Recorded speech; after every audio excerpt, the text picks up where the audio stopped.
Greetings, beautiful nerds. Welcome to our second session of our new mini-series, Our Flag Means Doom, where we are exploring the homebrew world of Odromia. I am really excited to continue these adventures with this new batch of heroes as they sojourn through this world, encountering all manner of new and exciting adventures. But who better to introduce themselves than our wonderful cast? Starting with Blanche. What's up, everybody? I am Farm-Grown Nerd playing Blanche Foret this evening. Yeah, that's it. It's going to be fun. Awesome. We have Emma. Hi, guys. It's Emma. You can find me as Emma Ramama on TikTok and or Emma Ramosco_VO on other platforms. And today I will be playing Pandora, Necromancer Extraordinaire, Magical Item Appraiser, and Mistress of the Marvelously Macabre Sparkle.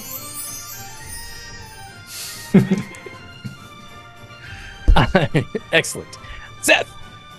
Hey everybody, I am Seth. I am an Noctopus on TikTok, and you find me on Noct.topus on Instagram and Threads. And today I am playing Hatch, the Dragonborn, a recent friend of the HARETRIGGER.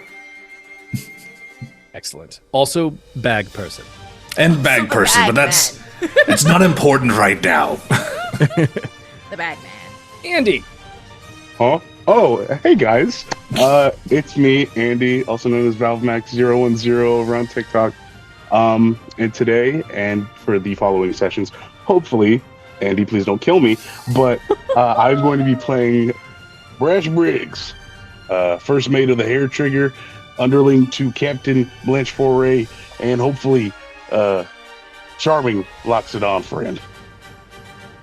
Charming indeed. And of course, as always, I am your friendly neighborhood dungeon master, Andy, aka Mr.DanDyDM. You can find me on TikTok, Instagram, on all the socials. If you happen to come across this episode and you enjoy it, please go back to episode 1 and watch all the way through to see how we got here. Also consider watching some of the other shows that we have going on. With our other adventuring crews, The Survivors of Ashkelon, as well as Shadows of Ashkelon. We do, of course, appreciate all of you who have liked and subscribed thus far, but without further ado, let us continue on another adventure with the crew behind Our Flag Means Doom. You all find yourselves approaching aboard the HARETRIGGER as you have just spotted Brecca off in the distance. The city of Brecca stretches out all the way down to the left across the coast and down south all the way down to the Candles. It is a massive, truly massive city that only one or two of you aboard the HARETRIGGER have actually encountered before. Notably, your captain, Blanche, as well as one of the members of the crew who is a native of this city. Pandora, you find yourself at the front of the ship, looking over the side. Joining you is Hatch. Both of you are kind of in awe of just the sheer enormousness of Brecca. Seeing it divided up into its many different sections, the neighborhoods and districts of the city. Some of the striking features that are immediately apparent to the south, you have the neighborhood that you've heard is called the Candles. The Candles being this, at one time, these ancient towers that jutted out from the sand that were fashioned by mages who were studying the central noticeable landmark of Brecca, which is what has come to be called the Midnight Citadel, which is this jutting out from the sands, this massive spire of what appears to be obsidian. It has stood the test of time over many, many generations. And the towers in the south were there for the mages so that they could study it from afar. Eventually, though, through whether it was some sort of mysterious accident or some kind of curse, the towers were eventually reclaimed. A good portion of them were reclaimed by the sands of the desert. And as that was happening, the city of Ashkelon was booming. The city of Brecca was booming as it was being built to the size that it is currently. Directly in front of you, you have the Demacia docks, where you are currently making your heading. Captain Blanche, you recognize, as you are peering through your spyglass towards the docks, that there isn't enough space. There isn't enough space for your ship to have a berth. So you will have to weigh anchor in the bay and make for the shore in your longboat. The carrot. Carrot spyglass. Not the Oh my carrot god. Not suspicious looking at all. I had to Hey. snatch my cat's toy from her. She's very upset with me. It is a multi-purpose tool. It is edible, and it is also a spyglass. That's kind of amazing. Brash, you are standing as first mate of the HARETRIGGER. You are standing right alongside Captain Blanche, barking orders to the crew, making sure that they have the rigging tied down, making sure that they have crew by the anchor to weigh anchor when it's necessary. Captain Blanche, one of the first thoughts that you have as you're approaching Brecca is that you are a pirate ship. And while this ship isn't necessarily known because your exploits have not truly even begun, and you don't necessarily have the notoriety that some of your other pirate comrades might, you are still a pirate vessel. And who knows what kind of prying eyes there are on the docks of in Brecca, and who might notice your vessel and kind of its peculiarness. It is possible that you might have to disguise your vessel to keep prying eyes, or at least keep eyes just glossing over it. Without even really stopping to think to talk to the rest of the crew, she just runs down below deck to grab a bunch of paint, like 2 or 3 cans, and just starts hauling it up. No explanation. Okay. Yeah, you were able to find the paint. There's your ship, of course, is like this dark, almost black walnutty color, and you have in your hands there is some red paint that you have, as well as some alternative colors for your flags. Immediately, Brash begins, you start barking orders to people, and the crew immediately snaps to it. You have Tyler, the Aarakocra. You have Eonlin, the Harengon, and Rex, all the tiefling just sort of immediately hopping to it and going along the side of the ship, painting this really, really fantastic red racing stripe, with Tyler, the Aarakocra, going along with some smaller paint and doing like this golden leaf filigree along the side of it. Very fancy, definitely making the ship look very different than the pirate vessel that it is. You might actually assume, if you didn't know it was a schooner, that it might be a fancy yacht for some kind of high Silk lord merchant. or duke. I swear that man is always doing something extra that he does not need to be bothering with. Tyler, it looks fantastic, buddy, but you got to keep it simple.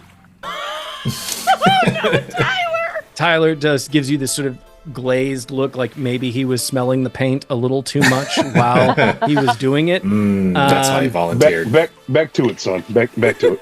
He immediately hops back, or he's flapping his wings going along the side of the ship, but he's just like, he gives you the nod and the salute, and he immediately keeps going on it. Meanwhile, Eonlin, the Harengon, has started to hoist the new colors that unfurl and start to flap in the breeze. Pandora, as you are approaching the city of Brecca, what are some thoughts that sort of race through your mind? Oh, internal thoughts? No, external thoughts. I don't know if anyone can mind read me. Just, I mean, technically that's unfair because, people do think out loud and talk to themselves, but like...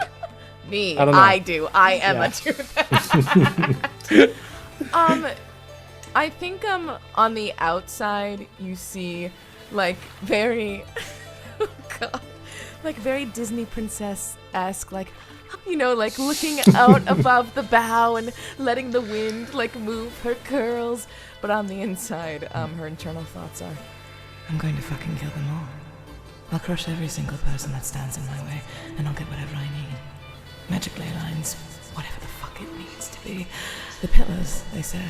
The obelisk? Perhaps I'll go there. I'm not really sure. I'll find my way in. I'll get what I need. Lord. And that, everyone, is what we call an internal monologue. That is terrifying. Hatch, being that you are freshly newborn, sprung from your bag, what are some thoughts that you have upon seeing the very large city of Brecca?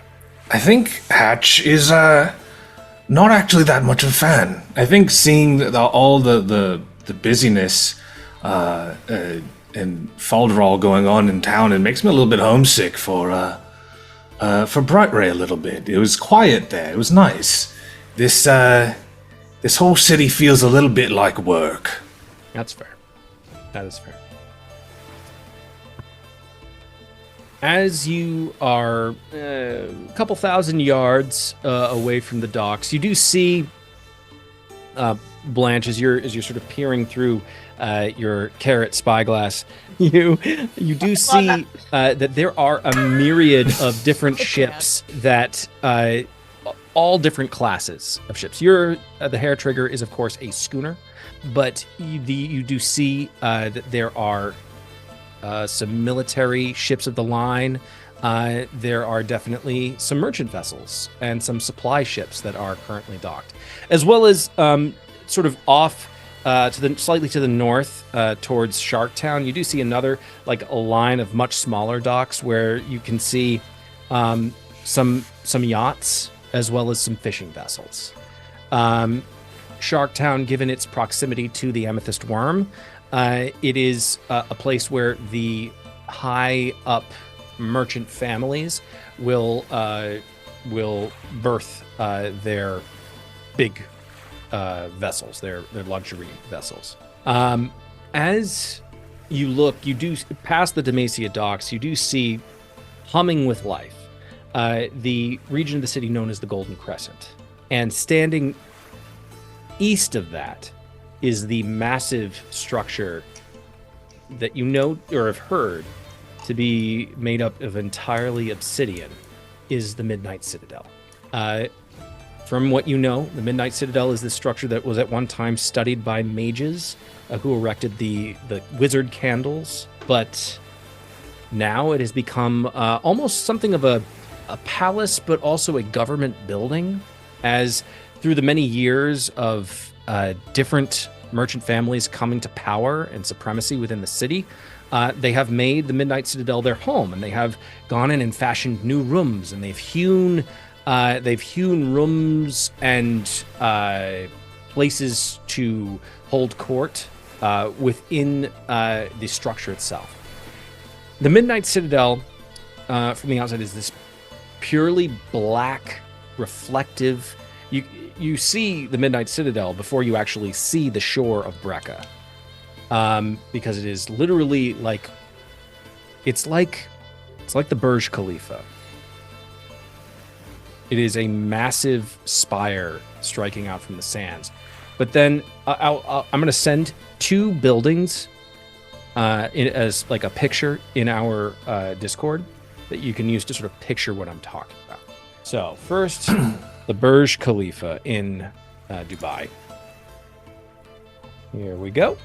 And Oh, wow. That's a real thing? Yeah. in Dubai. Oh, yeah. Tom Cruise jumped off it in Mission Impossible. Fuck that. That's its claim to fame. Right off. This other building is also real, and it is actually a building that is very close to where I live. It is the Baha'i Temple, Baha'i House of Worship in Evanston. And it is one of the most ornate buildings I think I've ever been inside. It is It's gorgeous. Like every single time I drive by, I take a picture of it because it's a beautiful building. Anyway, think of those two buildings combined and put them in this nice shiny black color, and you will have something close to or approximating the Midnight Citadel. It is at this point, as you see this massive structure in the center of the city, you realize that you've reached the point where you need to weigh anchor. Seems like it's about right. Why? You scream that out. Brash, I'll let you do your thing. All right. Gonna go ahead and try and regain some of my hearing there. Sorry. I'm gonna see Pandora kind of over at the bow of the ship, and I will. Excuse me, Miss Pandora. Turn with the hair fluffing around. Yes, first mate. I get some of the hair. I'm like, the hair in his face. Sparkles get in your face too. Right in my eyes. Hi. Well, considering this was your plan and all, would you mind helping take point on this one? Kind of show us the ins and outs of where we might find some of the stuff you mentioned. Whatever I can do to help. And she looks between you and Hatch. And The you innocent and little Hatch. hands. if it's all the same, first mate, I'd like to mosey on along with you, if that's all right. Sure, come on. Probably gonna need a Appreciate few people it. on this longboat, though. It's not a problem. Captain, I mean, Grax knows the area. I mean, he knows the area. Yes. Go ahead. You would know better than I know of the area, but I've never been. But I do love the colors. It matches with my outfit, don't you think? Yes. Of Right. course it does. Yep. I know. I love how everyone's just truly just perplexed by Pandora. Blanche is the only one not perplexed. She's like, I completely That's fair. understand. Doc. That actually is totally fair. Yeah. Something, and that's what matters. That's the worst pirate you've ever seen. Her vote is gonna outrule all of our votes. It's not a good thing. That's not a good thing. I know.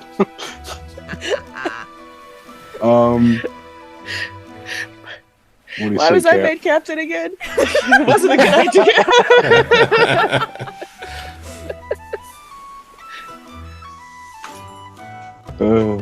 What do you say, Captain? Huh? What? As she's looking at the military ships with all of the uniformed soldiers getting off the ships. Huh? What? Right. We have a thing. What are we doing again? I'm trying to get you to pick a crew that's going to come with us on the. You, Sure. and you. She points at like Grax, Brash, Pandora, Hatch. Grax immediately pipes up, just like, "Hey, Captain, I was wondering, you want me to pick who else is going to be going ashore, part of the crew?" Why? Just wondering. I didn't know if you wanted me or Brash to do it. I just picked. I said you, Brash, Pandora, and Hatch. I just picked. You're Well, gonna we need need. a I few mean, more we people. need a few more to do, to row the longboat and everything. Sure, We'll lean go over. ahead. Yeah, I'm gonna lean over and whisper in Blanche's ear. It's like, I had a talk with him. Let's give him a shot. So she's like got her ear fully extended. How does he lean down? You'd have to lay down on the ground. No, your trunk. Your trunk. You're not gonna believe this. All right. That's fine. I guess. I feel like it bears repeating the fact that we have like an over 7 foot tall Loxodon elephant humanoid creature standing next to a 2'2" pure white furred, red eyed bunny. This boat tilts from time to time. Hey man, hey, you don't get to pick your family, all right? Oh man. Grax immediately points to Grill, the Kanku, He points to Sindir, the Furbolg. He points to Quinn, the half-elf.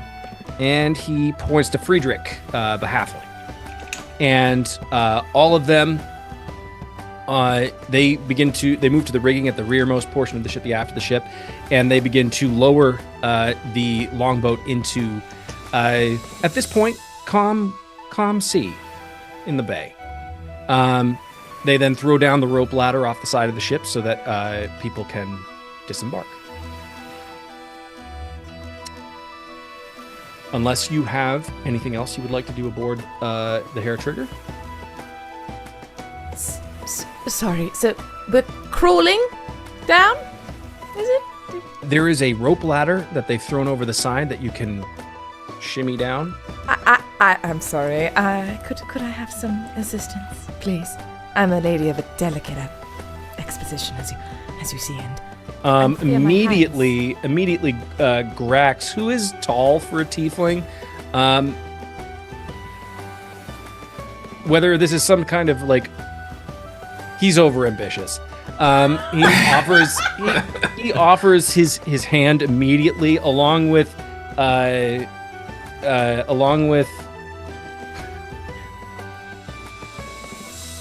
Friedrich, the halfling.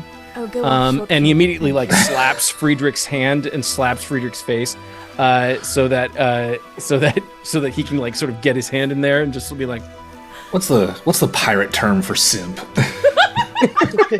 Scallywag. Yeah, with these scallywags. Gentlemen, please, let's play nice.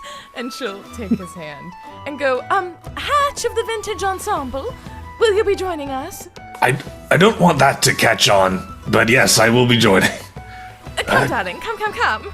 It just kind of like immediately like Grax sort of like he is a pirate, so he's like very adept at sort of like climbing rigging and leaping to and fro. So he immediately like hops over the side and like with his hand he sort of like very delicately balances on the rope ladder and sort of like guides your feet. Do know how to treat a lady. Blanche. Oh, I'm sorry. Pandora, give me an athletics check. Watch her fucking eat shit. it'd be real chill, real graceful. It's a 9. Like oh I my said. god. Oh no. This is the TPK. This is what we were talking about. Fucking rope ladder. The HARETRIGGER's the real BB-8. Whether it's the pitching and yawing of the vessel, or it's maybe Pandora doesn't even know what sea legs are. She's 6'4". And they are a very Amazonian looking half orc. They you struggle to find your balance in this, and whether it's like Grax's, overestimating his abilities at helping compensate for your lack of skill in this area, the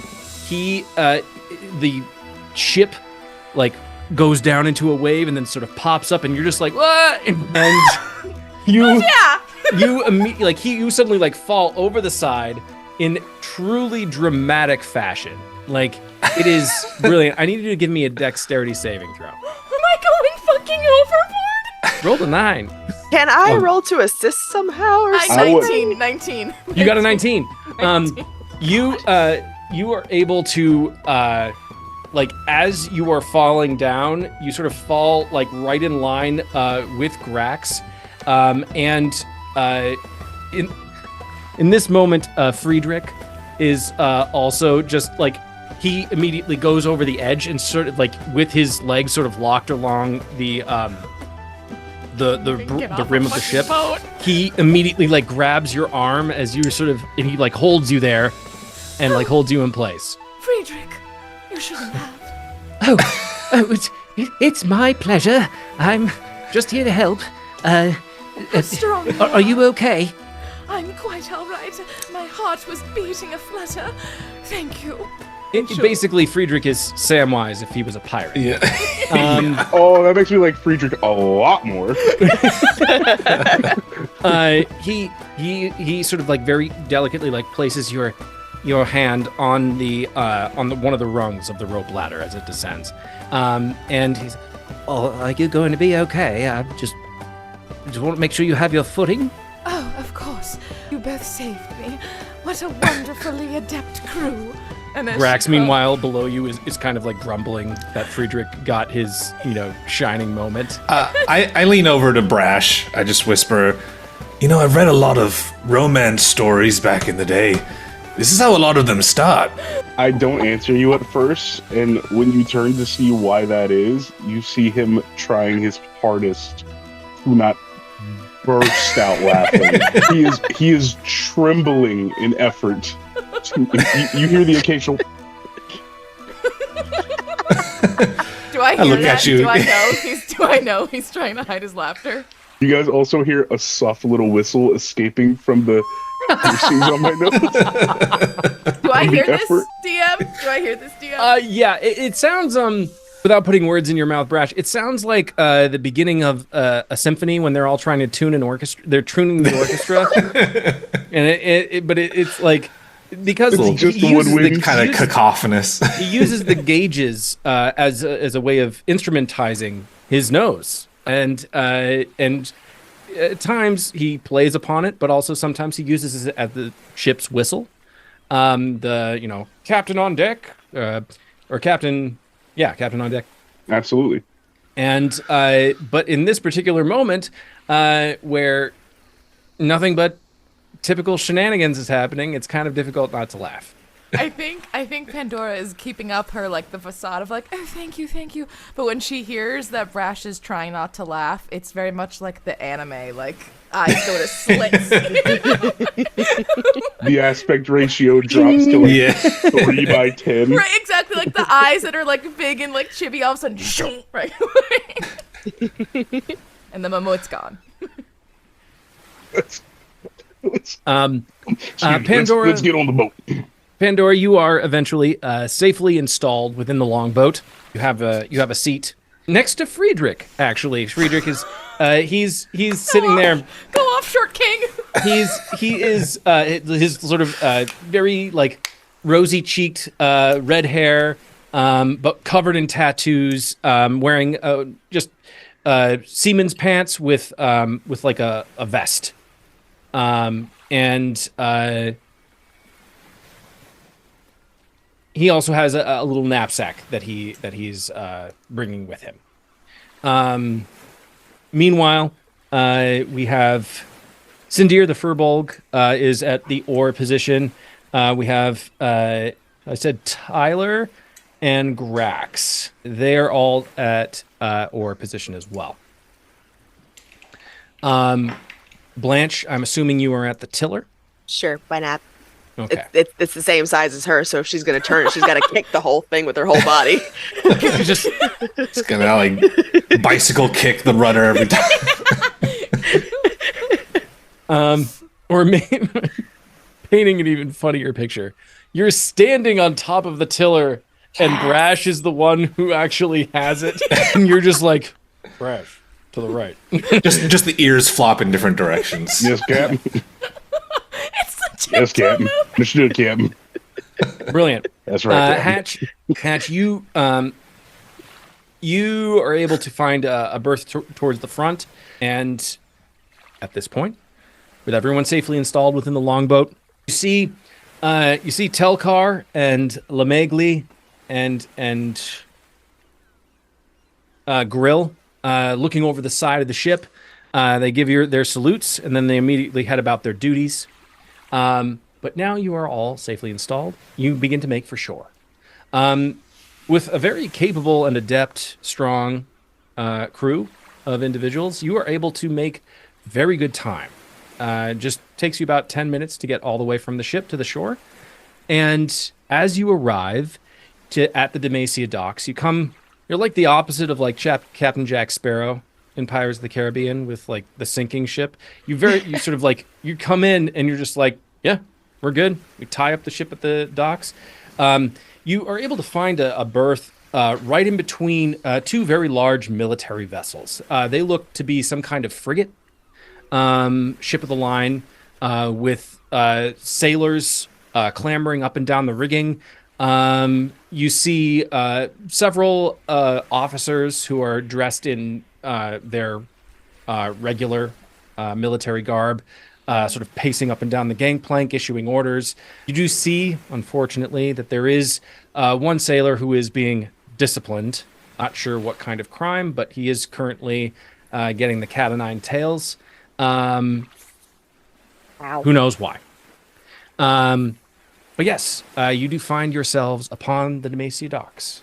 At the very edge, right before you hit the main shore, there is a what appears to be a tiefling with quill and ink standing at a little bit of a mini desk. He looks to be recording people who come on and off the docks. That's going to be a problem. Mr. Greggs, if I could ask you a question real quick. Yeah. Is it normal for so many naval vessels to be docked at a port like as this? I certainly hope so. Feels uncommon. Hold on, does Blanche have a thing for men in We've uniform? talked about this. I was about to say, Pandora's like, a man in uniform, I understand. We've talked about this. Does she really have a thing for God? Okay. Has nobody seen Golden Girls? Oh, yes. So, as you were looking around, yes, there does seem to be an unusual amount of military vessels currently docked. Not entirely sure why that is. Just making But a it is- note. Grax looks at you, Hatch, and he's like, yeah, it does seem to be crawling with the Navy right now. Not Hopefully crawling that just doesn't- yet. Hopefully that doesn't bode ill for us. Captain. What? There's no talking her out of it once she starts. It's better to just do your best to ignore it. Smart man. Don't touch me right now. So do we have to go buy, it was a halfling, right? Halfling with the book to get into the city? Tiefling. He looks to be just recording. And it looks like he does look like he has like a pouch and a box with coins that people are sliding in as they are making their way on or off the docks. But you can probably ask him what needs to be done in terms of holding your spot. Oh, we have to pay a parking spot. We have to pay for parking. Okay. Okay, darlings. As she, turns back around. So, I wanted to check in with you all because this is your big pirate debut. Yay! So excited. Do we want to go in incognito? Do we want to, be, spring the hair, get the bunny out of the bag, they should say, as we get to the market? Or do you want to go, firearms blazing right here, right now, and make a big statement? I believe incognito would your accent is infectious. I know, it's all right. I understand. Blanche momentarily forgets what she sounds. Where she's from. Spreading. I believe that incognito would probably be our best option. So we're going to need some aliases then. So tell me, where are we from? What are we here for? We need a cover story. Oh, goodness, are we doing fake names? As I quickly dig through my understanding of the world lore. But I just want to, yet again, if we're going incognito, I want to get our story straight, right? So You know perhaps what? You're definitely right. Good point. At the very least, we shouldn't register the HARETRIGGER by its real name, right? No, absolutely not. You're thinking, Hatch. No. maybe we're here for educational reasons. Let's say we're silk traders. I've got my swarm back in the shop, back at the in the hull of the ship. I can have them make some fabric. And you have that beautiful coat on. I think that's excellent. So we're silk traders from the Whot Ship. That sounds lovely. Wait, what we're saying the Whot okay? The ship will be named what? The Whot Ship? Okay, great. WHOT, what? What? Okay. Pandora is doing. This is the first time she's actually had to struggle to keep up the facade. Like the eye twitch is very slight. The Whot Ship. Brash is like watching this interaction go back and forth, and he's trying to like mentally absorb all these details at once. Yeah, just somebody tell me what we're doing next. Okay, so we're going to go pay for parking for the Whot Ship. I love it. It's so cute. And we're going to go pay for our parking. And we're silk traders. Actually, this will play good into our finding of the black market. All right, everyone. Do we have our aliases? Do we have our backstories? Oh, goodness. Aliases, sure. Get creative. You know, call my name while we're here is Seth. That's a weird name. That was really wow. I'll get that.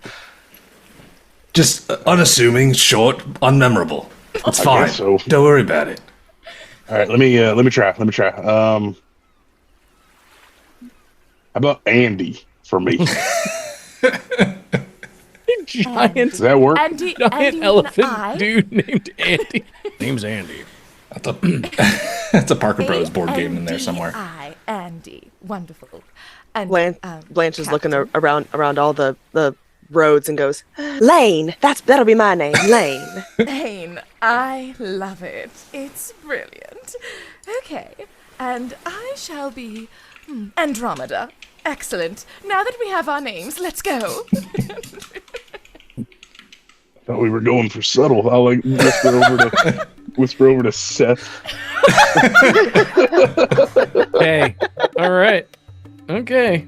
So I think she'll approach. It's your middle name. She'll approach the tiefling and go, excuse me, hello there. We're just paying for the parking for the Whot Ship. I'm sorry. What was the name of the ship you just said? The Whot Ship. No. That's Yes, is it? you. I mean, The what? Yeah, you've got it. you don't know what the name of your own ship What? is? Saying it louder doesn't really help me. What is the name of your ship? Yes, that's Correct. You see the tiefling start to get very exasperated, like, I'm sorry. Is this some sort of a prank? She just starts pulling out gold coins. 1, 2, 3, 4. Okay. No, we're telling you what is the name of our ship. That's something I would expect you to know. I do. Andy, you can end this bit whenever you want. You do forget. He's also named Andy. I'm named Andy, so this It is gonna applies go to on. both of you. See, what you don't realize is you have created a perpetual motion machine because neither of us are willing to concede here. The unstoppable force meets the unmovable. 2 and 2 Right. Andes collide. Ah, excellent. The tiefling. This goes on for about 5 minutes, 5? which feels like 10, but it's only 5. The tiefling eventually calls over a supervisor, and who is a gnome named Harold. Harold, the gnome, he has this very coiffed like silver beard that goes all the way down to the ground. He is wearing this very fluffy white tunic with sort of brown breech pants, and he has a little pink flower brooch on the breast. Does he have a lacy cravat? He's wearing the Jerry Seinfeld pirate shirt, Jerry. but he's more like, I totally wanted to be a pirate. Yes, Grim. What do you want? Well, I'm sorry, I'm having a bit of a trouble with I don't know what's the name of the ship that they are a part of. So, what's the name of your ship then, lad? What's Sir. the name of the ship? I need you to look at me right now. I need you to hear me when I'm telling you this. Listening. What is the name of our ship? Don't look at me like that. You're looking at me like you're going to say something that you don't understand what I just told you, and I made it crystal clear to you just now. I'm going to say it one more time for your convenience. Grim. Look at my hands. Look at my hands. I'm assuming they have gold. Yes, they have some gold. Well, just take the gold then, boy, and be done with it. It's obvious these... I'm sorry, what did you say your names were? My name's Andy. That's Seth. That's Lane. That is... Andromeda. Yep. Every single one of you roll a deception check. Okay. I'm using my melon dice. Yeah, let me get some actual dice out here for this. This was my good dice. Here we go. Using my new dice, I haven't had a chance to roll this. That's an 8. That's a strong 8. Respectable 8. It's a 12. 8, 12, Yeah, 15.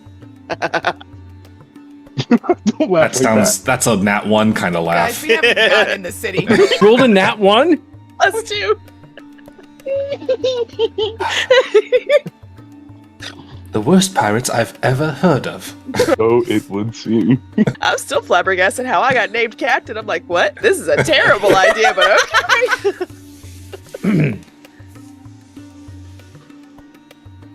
Whether it's just the sheer exasperation from the last 5 minutes, which have dragged the time, it's taken way too long.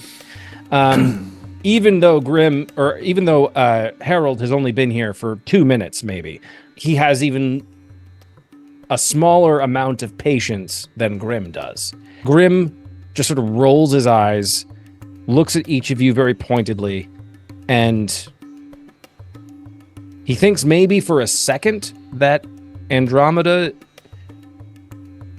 No, they're not the captain. They can't be. Maybe they're the captain. I don't know. I don't get paid enough for this. And he just... that'll be 10 gold. How about 8? Listen. I'm gonna put my hand in front of between Pandora and was it Grim? I'm gonna put 15 down on the table. And you're like, I am so sorry for the inconvenience. You never saw us. Grim just looks at you. Deadpan expression. I'm unblinking, staring right back at him. And hold on. Oh, there we go. He looks at like deadpan expression. His eyes just sort of narrow even more as he gets his face really close to Hatch. And he says, I wish that were true. And he pockets the 15 gold, just slides it coin by coin into his counters box. And he just... And Grim just also is just standing there, just sort of looking very pointedly. They're definitely going to remember all. Thankfully, the rest of the group that you brought stayed with the longboat, so they do not continue. They're going to be watching your vehicle. So that is Tyler, that is Grax, that is Sindir and Friedrich, who stay behind to watch the longboat, make sure nobody makes off with it. The city of Brecca is sprawled out ahead of you. What would you like to do? All right, everyone. Well done. You could say that. Smooth sailing. Sort of. Successful social interaction. Absolutely. Yeah, if you look at it that way. We've already inspired terror as a fearsome pirate silk crew into the faces of the locals. So, black markets, trinkets, what do we think? Might have to do some digging. Perhaps the black market is hidden in a secret location that only those who go know. Well, I say we do what we can to try to find this said black market. It's not exactly a normal place you can just waltz about into, so let's walk about the city a bit, see who we can talk to, and see who we can convince. Yes, is there anything in particular that I, as your magical items appraiser, are you looking out for exactly? Something to bring about, catastrophe or something, for your ship? Catastrophe? No, I wouldn't say anything like that. Just money in Yeah, general. that sounds a little dire if I need to make Money. it obvious. Right. Money, that's what we want. Expensive things. Anything magical in particular? If I may, in the last session, there was the discussion about the candles.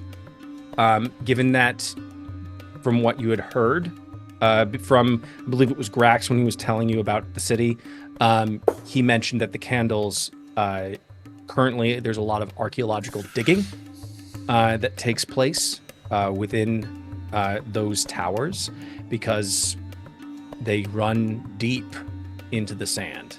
At the current moment, only the very topmost portion of the spires are visible, jutting out from the sand. There are entrances that have been, formed over the years to get down into the tower, but it's the majority of the tower is like an iceberg. You only see maybe a quarter of it, even less than that. So, yes, we could go scope out the markets, but I say why not go bigger? The markets will have uncommon magical items, whatnot, whatever. But if you want an ancient artifact, can you imagine how much money that would get you? Pretty penny. Ancient sounds expensive. Yes, Yes, it indeed. does. And where else to look at those but the candles themselves? What do we think?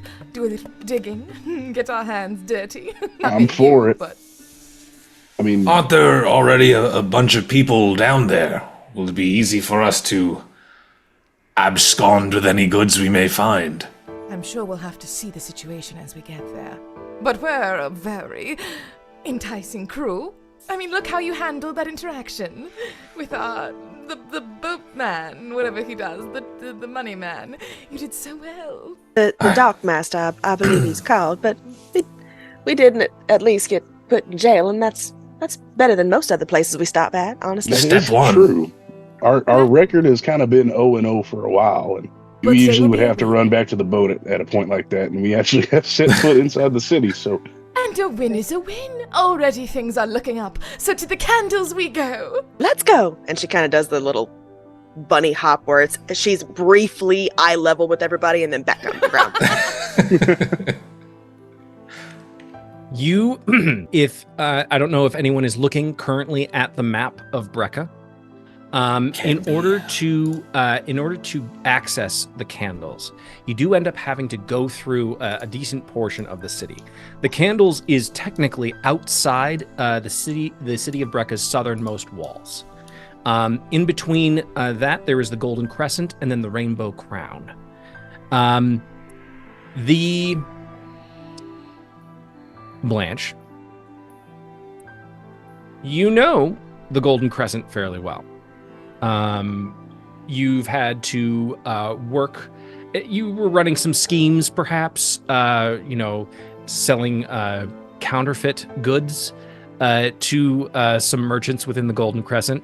You have had varying degrees of success with some small-time, tomfoolery within that district of the city. Nothing that would get you like on a wanted poster or anything, but you do know that portion of the city fairly well. The Rainbow Crown, however, you do know that it is very much the red light district of the city. It is a constant, from morning till night, it is a constant soiree of color, culture, all manner of spiced smells and foods. It is very much, think in terms of like a visual, it's very much like a Moroccan bazaar mixed with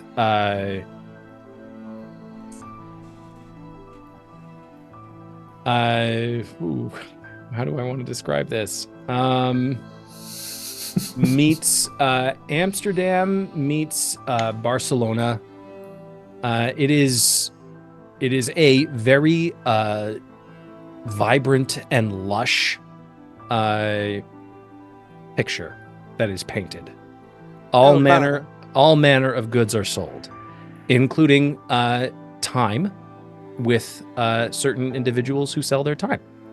We go through that area of town, and Blanche is going to go MIA for a little while. Lame.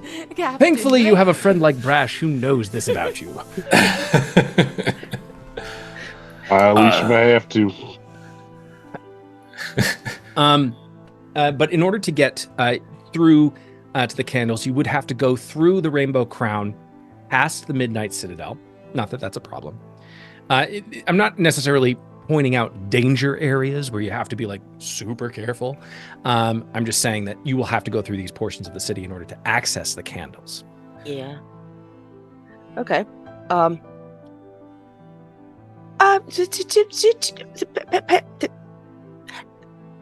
Oh, blast. Brain is blanking. Andromeda. There you go. Thank you. Yes. Andromeda, do you suppose we could make a quick dip through the Rainbow Crown? Do I know what that is? No. But I know what that is. Yes. Second, the word rain leaves her lips. I will absolutely not. We are here for a job, not for you to have your little fun time adventures. Oh, come on. I'll be quick about it. I said no. Fine. Maybe after the job. Ooh, okay. But you got to be focused. This is not a get done with this so we shirk our responsibilities and get through it real quick so I can go have my fun. No, this is an incentive to do a good job so we can get paid and then do whatever you got to do. And I don't, whatever. Anybody ever been deadpan stared by somebody 5 feet shorter than them? A child. Yeah, like Yes. like a puppy. She's just, Are you at my house right now? My son does this to me on the regular. Just like, oh, you want a perfect example? So I do a lot of voices. And sometimes I will be standing at my desk downstairs doing my job, doing my work. And he'll be watching something on the TV, normally Bluey. And I will at times practice my Australian accent because of that show. And he will immediately hear me say stuff and he will be like, Dad, don't do that. It's like my practicing voices immediately takes him out of the world. You're disrupting my viewing pleasure for this day, Father. And you'll never be bad, Dad. Oh, God. Really sad. Sick burn. It's cool. all right. Well, I suppose it's just straight on through. Wouldn't be prudent to have dessert before dinner, if you understand, Captain. Always dessert before dinner at my table. That's why I like my table so much. Pandora's slowly catching on. Well, you can always buy more dessert with more cash. It was just a small question. I've been told no. We can carry on now. Yeah, we can carry on now. And I'll kind of like look at her and go, "What are you doing?" I need all of you to give me a perception check. Yee. My highest skill. My negative two-iest I was skill. gonna say I have -1. 9. Wait, I have advantage on it for some reason. Why do I have advantage? 9? Will this have anything to do with my smell or not? Your nose. Nope. All right. It is a 12. 12. Okay. An 11. 11. 9. 16. 16. Blanche, as you are being chastised is too strong a word, but given Dragged. some sage advice about the importance of, eating your entree before sampling the fine desserts of name a place. She's being dragged. She's being dragged. You do see that a small Harengon child, small Harengon boy, is in the process of trying to lift the bag from Hatch. She'll pull out her short sword and with the flat of it, smack him on the butt.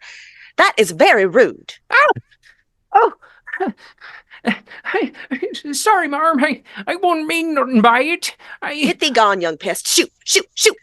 He starts to run, and you immediately see this very tall tiefling gentleman in a top hat suddenly come from around the side of a stall and like grab the Harengon by the scruff of their neck. It's like, what have I told you? You're not supposed to be getting caught. Oh. Top of the morning to you. My name is Brun Wilkerson, and I am the only.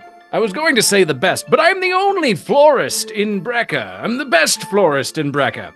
And I just happened to notice y'all are extremely fine-looking, strong, dexterous even, what with the catching my associate here with the flat of your blade. Very nice. Anyway, I just wanted to offer, seeing as how I don't believe I've ever encountered you in this fair city before, would you be interested in getting some extra coin, perhaps? Don't we already have quite a few things we're already doing? We certainly do. No thanks. Keep your pickpocket rat to yourself. Oh, I'm sorry. It would not be a job for one such as myself.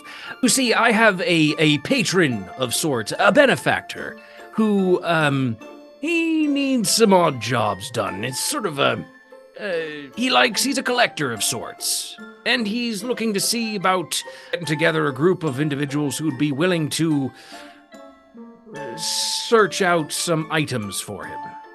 Oh, items. What kind of items? Oh, these are some very rare, some very fine items of perhaps arcane variety? Wow, as a florist, you sure know a lot. He suddenly gets a very distant, look in his eye on the mention of the word florist. And he's like, aye, yes, I do. Thank you. What the fuck is happening? And he immediately just sort of doffs his top hat and says, as I said, my name is Brun Wilkerson. You've already encountered Liesel here. Or I'm sorry, your name's not Liesel. Your name is Liesel. And he turns, and right next to him on the other side is a small female Loxodon child. Who he points at, you're Liesel, you are Lyle. And so he has two Harengon and a Loxodon children who are working, I guess, are his associates. Child labor laws, I guess. What's that really horrible don't apply sound? here. Children. And imagining this character, think of the character in Oliver Twist. I was about to say we're. Oh boy. It's Fagin. freaking Oliver Twist. Yeah, think of very much a Fagin, but tiefling. He doffs his cap and he's, you've already encountered my associates here. I have my hand in a lot of pies, so to speak, throughout the city. But I am a very, very, very, very good, and he winks, florist. Well, Captain, I mean Lane. She turns to her and she's gonna lean down so she can talk to her. I mean, we already are headed to the candles. I'm not sure if they're lying, but perhaps this patron might have some objects we can snag off them. Sounds like a good enough plan to me. Brash? Yeah, I'm gonna go ahead and stick my hat in this ring here. He did not even tell us where these artifacts are supposed to be. No, what he said was that his employer would have said artifacts, so I imagine he doesn't know where they are by design. Is that what he said? Didn't he? He said his employer had them. No, his employer. His employer wants them. Wants. Okay. I will also lean down into this 2-foot high puddle. Anybody's welcome to grab her by the scruff and like put her on someone's shoulder. No, Wilkerson I wouldn't it's step better forward they and- all lean down. You're the captain. We should get to your level. Whenever we acquired the artifacts ourselves, we were planning on selling them anyway. It sounds like we've just found ourselves a buyer. Well, it's as good a plan as any. We kind of came here without much of a plan, so at least now we're formulating one. That's good, right? I'm kind of going to look over at those kids. Do those kids seem remotely happy at all? They're busy fighting right now, just sort of like shadow boxing each other. Oh, okay. So, I mean, they seem happy enough with each other. So, yeah. Plus an army of children. Many benefits. Ugh, I disgusting mean- little things. The children! Mm. You never had to watch 20 of them at one time. Ugh. That's right. My opinion of them currently is not good, such that they've tried to take my bag. Thank you, by the way, for interfering. Pandora goes, your bag? Why is Brash carrying your bag? Am I? I don't What? think I am. Oh, I sorry. thought it was. No, I had my bag. Oh, Yeah. I was taking from Hatch's bag. Okay, got it. Oh. Never mind. Rewind. Well, it is vintage. Again, this was brand new. It's really hard to come by. It's a reconstruction. Yes, very. Oh my goodness. All right. Brun sort of like puts his cap on. So, what do you say? I know you're new to the city, so feel like this would be a grand opportunity to get to see the lay of the land, but also make some extra coin for yourselves.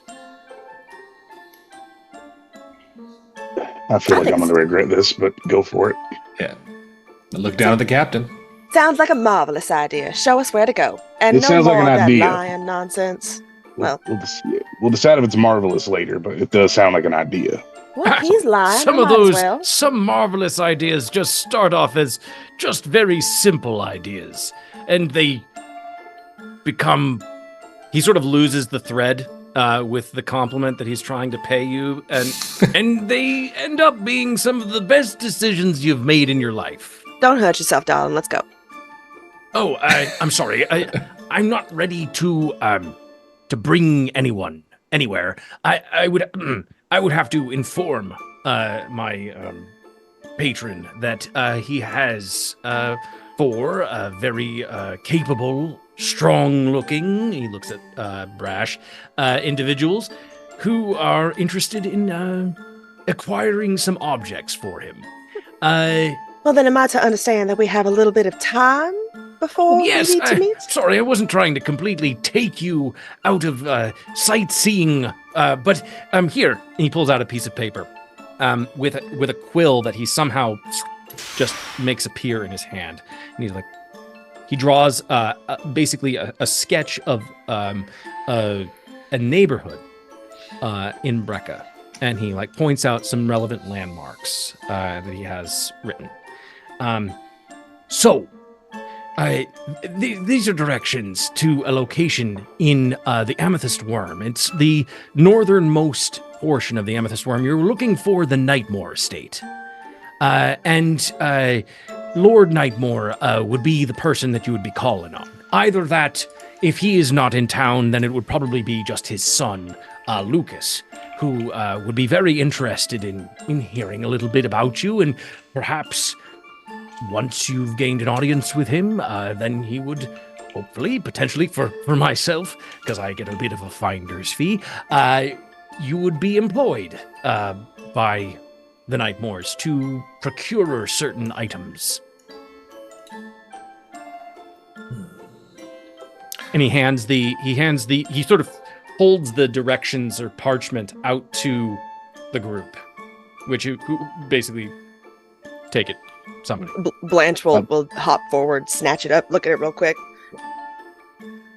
and like do the best she can to memorize it, and then hands the paper to Brash. Give me a history check, Blanche. Not too bad. Why? 19. 4. knows. 19. Okay. She knows yeah, the you entire look history. you look through it. Now, Why? Blanche, because of because of the sort of the history, the very brief history you've gotten of the amethyst worm, the amethyst worm is it's a nicer sounding name for a place than the thing that it is actually describing. Amethyst, purple, worm. So the amethyst worm, it is a very, very nice looking den of vipers. And by that I mean it is gorgeous and it is ornate and the architecture is beautiful. It is the home to all of the different families and clans of merchants in the city, all of these very high lordly families. It's the drop of dew before the spider. It's the mafia. It's the mafia is what it is. And all of these families are all vying for supremacy, not only over each other, but also the topmost family in the city then becomes the government, which is housed within the Midnight Citadel. Sorry? It's the Borgias. Where's the Pope? There is actually a shocking lack of any sort of like centralized religion within, which is a stark contrast to for Pandora, what you know of Ashkelon, which was brimming with all kinds of religiosity. This is a city that is. There are definitely places where the gods are worshipped, but it's not a central focus of the city at all. The central focus of this city is very much the moving and acquiring of all manner of goods and the it's sort of it's kind of like almost a Silk Road highway of sorts of getting things across the continent. Got it. You do know the amethyst worm. One key fact you know about the amethyst worm, Blanche, is the fact that while these merchant families and clans, they might always be at each other's throats and always like stabbing each other in the back, you will never once see them fight in the streets within the amethyst worm. All conflict, all kinds of battles, all kinds of assassinations, they take place far afield. That is the agreement, that is the code by which all of the families live by. They never fight within the city of Brecca. Or so within the amethyst worm, rather. So in the very least, we're safe in the building, if nowhere else. Okay. In the neighborhood. You could have a warring families like living side by side or right across the street from each other within like harm's way, and you would never see anyone lift a finger against each other. Okay. Because they have armies, they have ships that can fight elsewhere. It's kind of the peak of don't shit where you eat.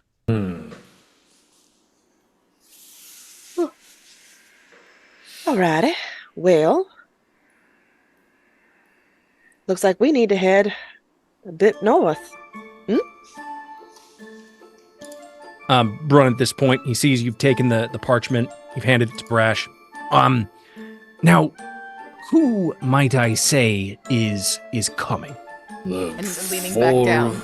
4 of us, right? I understand the four of you, but I mean names. Who might I say to Lord Nightmare? I think it'd be better if we formally introduced ourselves once we got there, but for now you can just tell them that the crew of the What is coming. Sorry? Oh my god. Rabbit De Niro. I look for 15 gold. Rabbit De Niro! Rabbit De Niro! I looked down at Blanche and I said, What? What? What? What did you just say? Who is that? I'm having fun. Rabbit De Niro and crew. That's who you can say is coming. The crew of the Rabbit De Niro? Yep. No, that's not a ship name. I don't want to be on a ship called that. Why not? It sounds fun. Rabbit I'm sorry, De are Niro. you still determining the name of your ship? It's a work in progress. Oh. Well, anyway, what are your names? Your names individually? Well, that is Seth, pointing at Hatch. That is Andy with an I, pointing at Brash.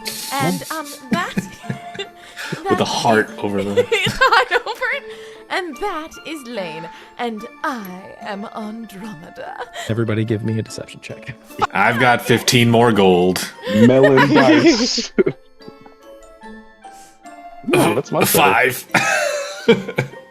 17. No more digital dice.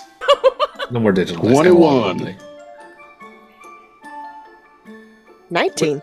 19. 21, 19, a 5, and All I did was nod. Oh, I was 17.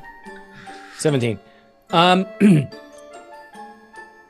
He hears every single one except for Seth. He hears that name. He's like, huh, don't encounter many Seths these parts.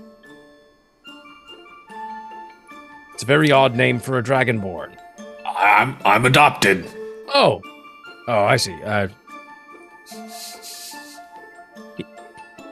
He looks like he was about to say something along the lines of, wow, they really screwed you there. But instead, he doesn't say that. He again, with the parchment and the quill, he writes all that down. Very well. Okay. He rolls it up, tucks it in his ear, and I will see you in, let's say, 2 hours. Does that sound like a reasonable amount of time?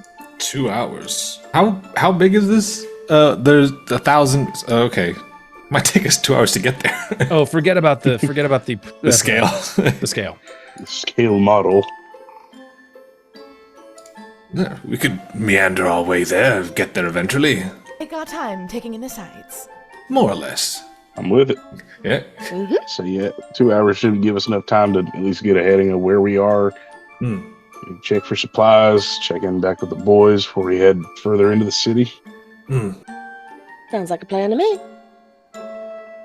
Well, Mr. Wilkerson, we shall see you at the Nightmore estate. Excellent.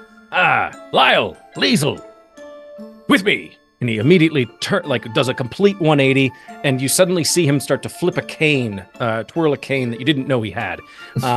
Suddenly, and he proceeds, and then he goes down this main thoroughfare, walking normally, and the children running behind him, and then suddenly he disappears down an alleyway and he's gone. Okay, so he does literally dip down an alleyway. He doesn't do the Batman thing where Camera. Yeah, you guys are watching him the entire time because he is a very odd fellow. He's wearing. You see him from the back now, and he's wearing these white pants that are striped with red down the side, down the seams, and then he is wearing this very flamboyant purple coat with yellow trim, and he has this black top hat.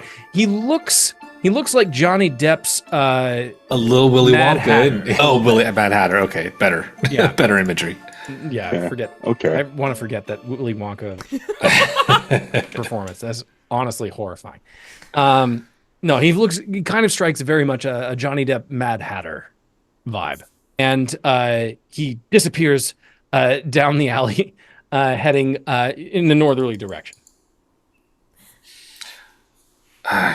What a guy. Interesting fellows already. We could head down to the Nightmore estate now if we wanted, but it might be beneficial if we were to take a moment to figure out something about them if we could. Ooh, gather some intel so that we have the upper hand on them when we meet. Excellent point, Hatch. Yeah, I like that. That's a good idea, buddy. What do you I don't think? like going into a job interview with no knowledge of my employer. Ooh, it is an interview, that's right. Oh, and with an interview, it's important that we interview our client as well. Honestly, not a bad idea. We should learn about him before he gets the jump on us that way. And Yeah, I don't know. And his son, Lucas, as well. Perhaps the son might be easier to speak with. I mean, if they're loaded like that, there's probably a good chance that they're public figures and people know about them. So you try asking around. Brash, give me a perception check. All right, The child is back. Toby. Ooh, That is going to be a dirty 20.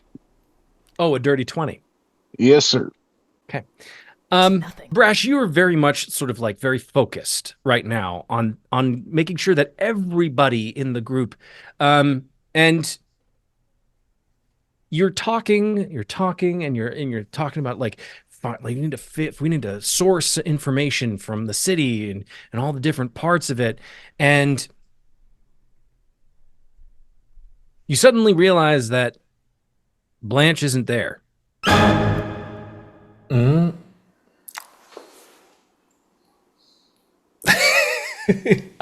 In fact, they're not standing in the group anymore, and it might have something to do with the fact that Brash, for the longest time, you've always looked down and talked to Blanche, and it is a very rare opportunity where you get to converse with people who even come close to your height. And so you forget that Blanche is there in the midst of y'all, and suddenly they're not.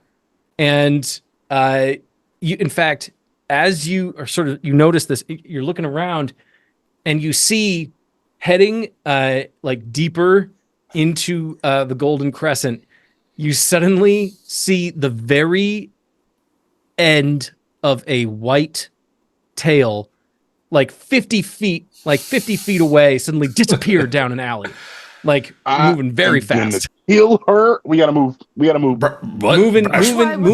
Moving south. Definitely. What is happening? At this point, what are your passive perceptions, Pandora and Hatch? Passives. 9. 8 and 9. Yeah, you both suddenly realize that Blanche is no longer with y'all. Oh, For God's sake. she's gone. I think you all spend too much time on the boat. She's coming this way. I'm fine. I don't know what you're talking about. This one is the one who can't keep it in her pants. That is the where is she? Where's she headed? Where's she going? Back to the rainbow? Isn't that the wrong direction? The wrong direction to the amethyst room? Yes. That is correct. Right direction for other things. Oh dear. Okay. Right now, I'm pretty sure that's all she cares about. So, should we let Question. her just enjoy herself? I was going to say, Brash, how long does that usually take? I don't keep 5 perfect days. time of her exploits, but with her, it may be its as in plural because God knows with that one. My God. We do only have 2 hours. Yes. And I don't want to split the party. Neither do I. Maybe we should chaperone. Don't say it like that. Don't say it like that. Hold on.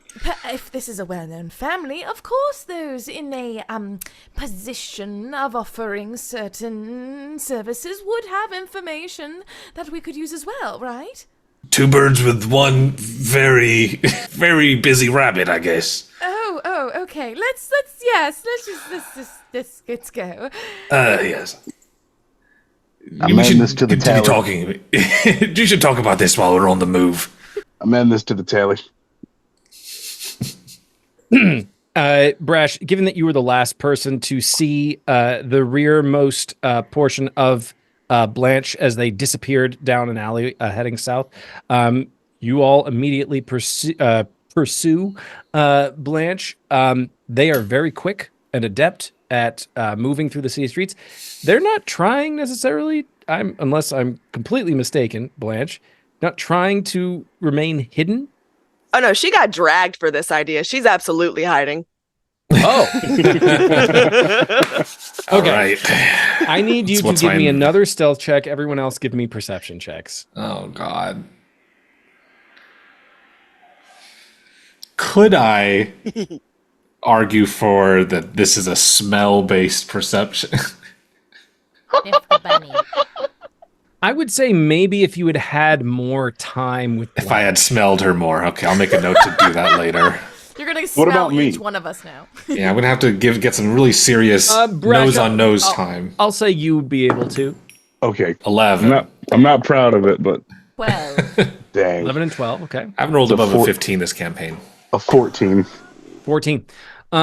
You as you like turn the corner and head down into this what looks to be a main thoroughfare in the Golden Crescent. Again, stalls of different merchants and mercantile, all kinds of different shops that are currently open, bazaars.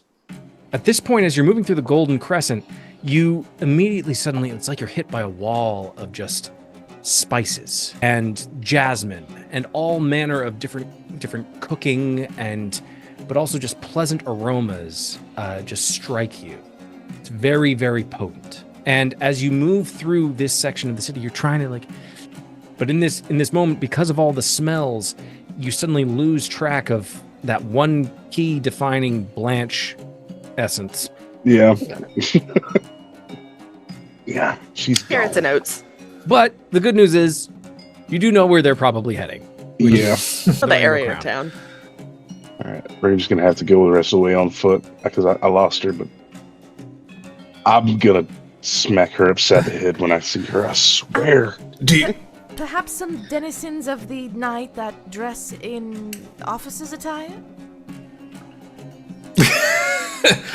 That's I'm right. sorry? She has a Sounds logic. type. Yes. Right? You said before. Is there an establishment that hosts Some kinky role Don't plays. know. I mean, it is fair. It is a fair bet that, and you can only assume this, but there is a fair bet that with as many military vessels as there are in town, there are those individuals who would definitely frequent the Rainbow Crown. So there's probably men of the ships of the line that would be housed within one of these pleasure or many of these pleasure houses. I mean, I'd imagine that she's gonna find somebody. So I think narrowing it down to one establishment. I ain't talking about this. Narrowing it down to one establishment is probably gonna be hard, but no into all of them? why? Why? Why are you doing this?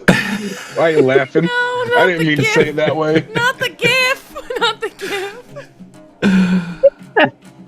I'd rather just not have to knock down doors. If you I would understand what I'm also rather saying. not do. Okay, all right. Then we'll be in the area in case she needs us, right? Where would be the best place to get information, right? I'm talking about denizens who perhaps know much about the underbelly of this city.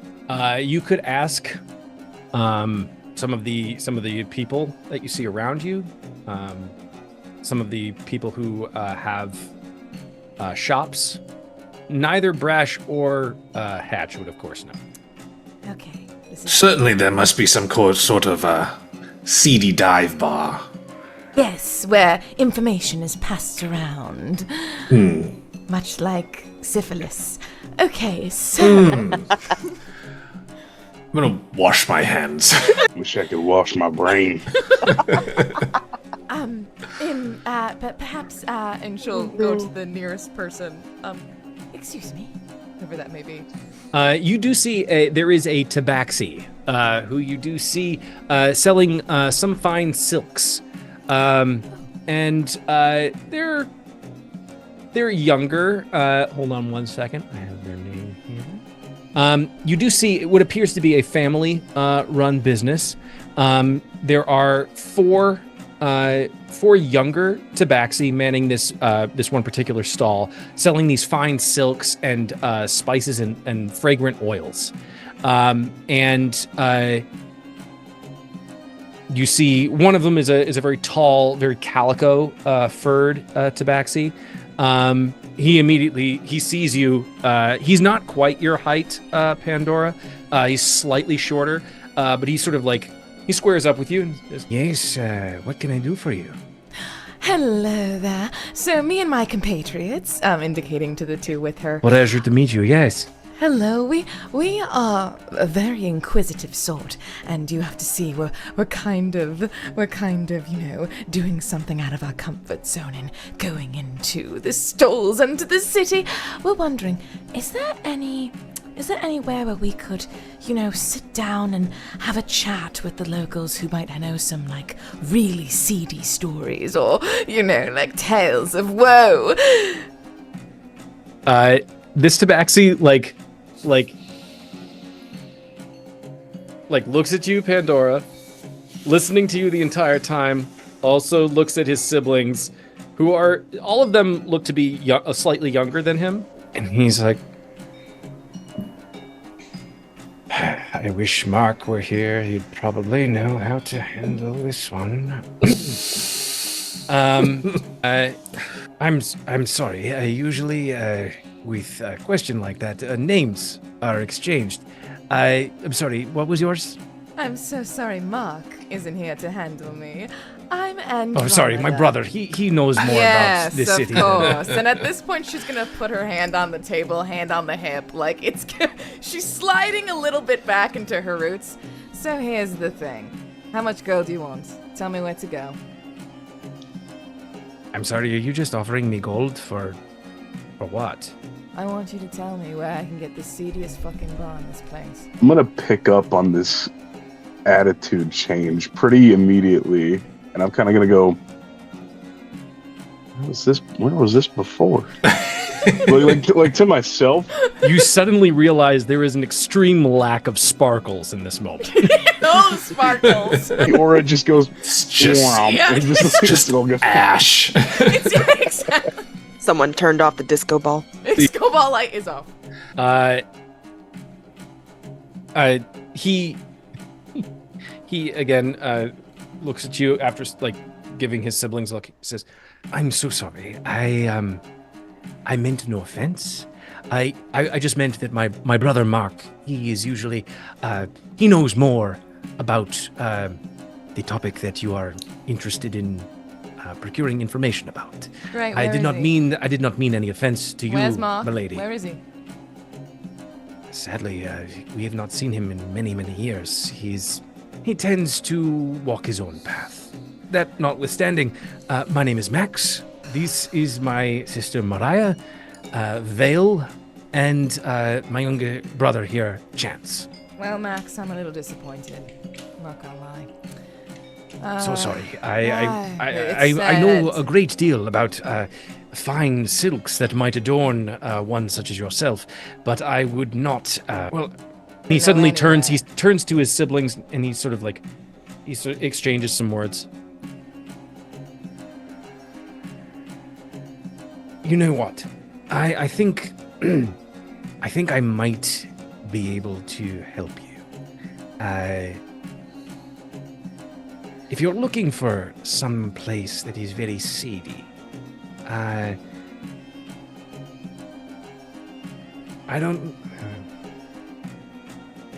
don't know what your usual fare is, but in Brecca,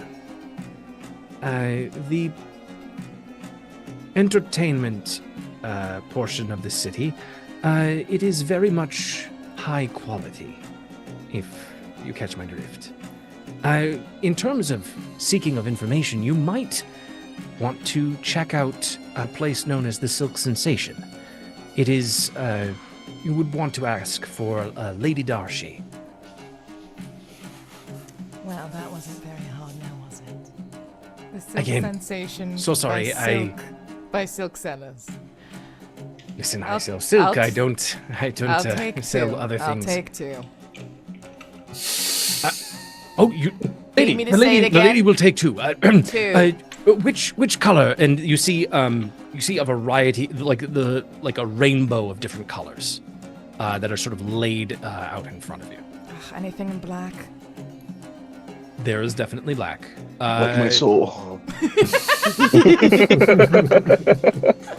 Because tonight I'm Tonight that I will fall for you. Over again. Wow. Yeah, he gets two black bolts of silk cloth that he folds very nicely. And would you like this wrapped? No, darling, I'm going to wear it. And she'll just take it, wrap it around her shoulders. And how many coins is it going to be? I say 10 gold? 8. Shrewd customer. Yes. 9. Honey. Oh my God. Honey, I put 15 coins on this. I was actually going to just put 10 gold on the table. And I was going to be like, every minute we spend here is another minute she is doing. Another poor soul, Blanche is. Another tally mark, and we need to go. Enjoy your shawl, enjoy your coin. We will be seeing you. Yes. Pleasure to make your acquaintance. I do hope you find what you're looking for. Again, the silk sensation, Lady Darshai. Nods, doesn't even smile, and goes, well, gentlemen, turning back around. Are we ready? Yep, let's hit it.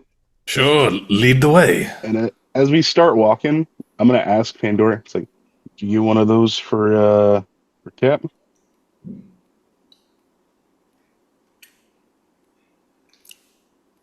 Couldn't It didn't didn't come pick that through. one up. Oh, sorry. Oh, sorry. What did you say? You said, did you get one for Captain? The silks, Yeah. you mean?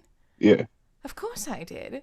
She All right. loves silk, and Yeah, we'll she be does. twins. do me a favor. Don't give her that until we're done.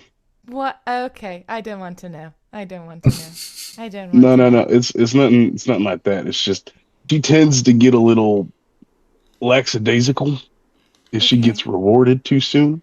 Hence Oh. why this shouldn't be happening. Oh. But Okay, so we'll reward her with the silk scarf. exactly Okay. Okay. after the job. After the job. How old is she? You've met her. Does it matter? No, it doesn't. It doesn't. Okay. It doesn't. All right, let's go. Silk sensation. Are we ready? Yes. The sooner that we find the captain, the better. You head into the Rainbow Crown. At this point, you notice that off to your right, looming large, is the Midnight Citadel, reflecting the sunlight off of its black surface. It is an awesome sight to behold. Stunning. It is by far the largest building that any of you, or the largest structure that any of you have ever seen in your lives. It juts out of the sands up into the sky. It is walled off from other portions of the city, but you can see hanging gardens and trellises that connect to the actual structure from the walls, and just all manner of different smells and flowers seem to be growing in that portion of the city. Sort of very hanging gardens of Babylon-esque. As you begin to make your way past it,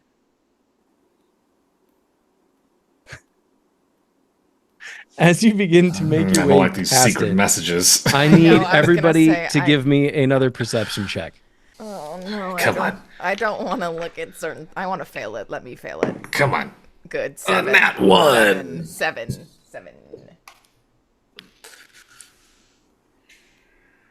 Another 14. Ew. Blanche, are you still hiding? Oh no, she just starts walking up next to the group, just waits for somebody to look down. Oh, yeah. Brash, you notice suddenly that Blanche is standing next to you. I'm gonna pick her up by the scruff. I'm gonna hold her in front of my face.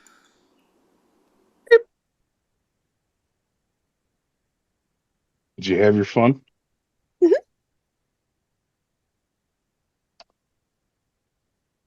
What? We have 2 hours to burn. I didn't think it would be a problem. Nobody said anything when I walked away. You didn't. Okay, listen. We're here on business. Are we or are we not? That means business is separate from Business? pleasure. Huh. But we had 2 hours to burn. I'm done already. What's the problem? Oh my gosh. How long has it been since Blanche left us? I'd say probably about 45 minutes. Okay. I thought it was like 6 minutes. Like, oh. Oh no. You guys were making your way through the Golden Crescent. They got to where they needed to go. I'll say, Blanche, you did find a pleasure house that is not necessarily it is a nice pleasure house. It's not necessarily the greatest, or as doesn't necessarily have the mythology as the place like Silk Sensations. It's called the Wand and the Hammer. I hate that. She's a full 30 gold lighter. Got a punch card. What? Get a free big gulp. Name. Anyhow,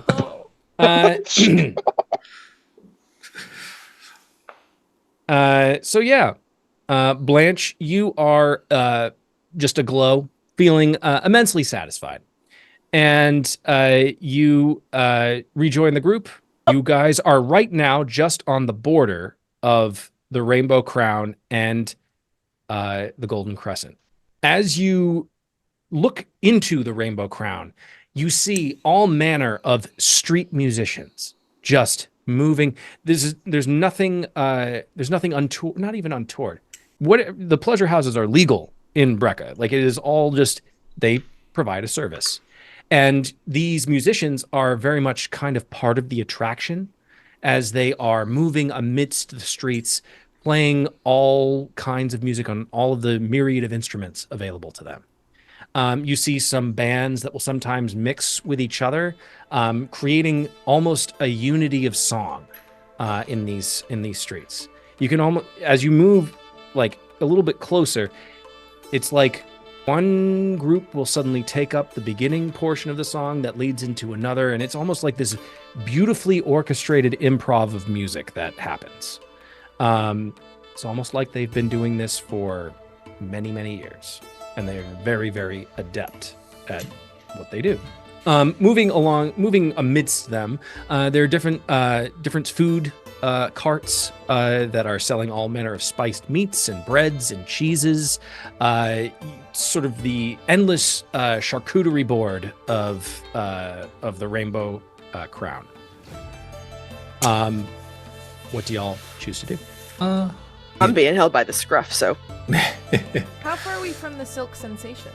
You don't know. You would have to.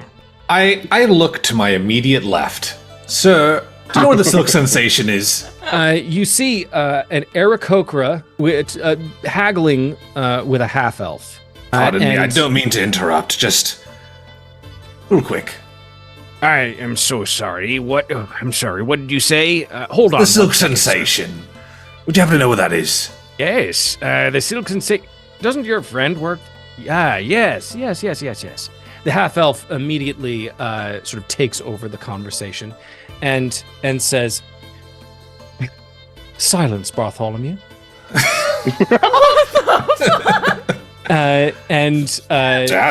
Daddy. This half elf immediately strides forward, and addresses you, Hatch. Oh my! Love the color of your scales. Thank you. I bought 'em myself. Good looks and wit. Oh, this is too much. Anyways, as I was saying, my friends and I were looking for the Silk Sensation. Oh, a bit of You could point us in the right direction. It'd be my pleasure, darling. He takes your, if you will allow, Hatch. He takes your hand. He takes your hand, turns it over so that he's looking at your palm, and he very delicately uses the natural lines in your hand as a way of like providing direction. So, if you were going up these lines here, you would take the next two blocks, and then you would take, and he strokes across your hand, and you would take a left here, and then it's a couple doors down on your right. You can't miss it. It is a building that is completely, at least from the exterior, looks to be entirely made of silk. All right, appreciate it. And I turn my palm into a handshake. He squeezes your hand. Great. Thank you so much. I've been Hatch. Oh, Wonderful to meet you. oh, wonderful to meet you. My name is Zanula. Zanula. You just gave her your real name. Why did you do that? I'm sorry. I'm sorry. I was being seduced. I don't know. Zanula then gives your hand a gentle squeeze. Hopefully I'll be seeing you around. Do you plan to stay long within the city? I don't quite know. And I kind of grab the hem of my bag. I don't know if I'll be staying around for very long. Oh, well, that's disappointing. Myself and some of my friends, we are hosting a little bit of a soiree that you and your companions are more than welcome to attend as well. Ooh. Well, we have a bit of a job Notices to Blanche do. on the ground for the very first time. Oh my darling, Bartholomew, have you seen this one? Oh, she is delightful. She goes and hides behind Brash's foot. Oh, I would love to just put you in my pocket, darling. Bartholomew, the Aarakocra, is very much flustered as he's had his negotiation hijacked entirely by this sudden arrival of this group. Well, we hate to let your business be interrupted any further. Oh, no. Interrupted yes, way. yes. Oh, darling. Would you look at the time? And I grab Pandora, just start power walking away. Hope to see you soon. Farewell. Sure, And baby. he immediately turns very abruptly back to Bartholomew, and he says, I won't do it for a penny less than 10 gold. Bartholomew, you see, as you make your way back through the crowd, begins to fork over the coin. Sweet Hatch. If there is a discount to be had, take it, for fuck's sake. Well, you didn't even charge me. I was just asking where the damn silver. Darling, you're missing the point. I did not ask for services. I was asking for directions. Hatch looks real haggard right now. It's all right. Honestly, his whole routine thing was very easy to see through. We can find you better.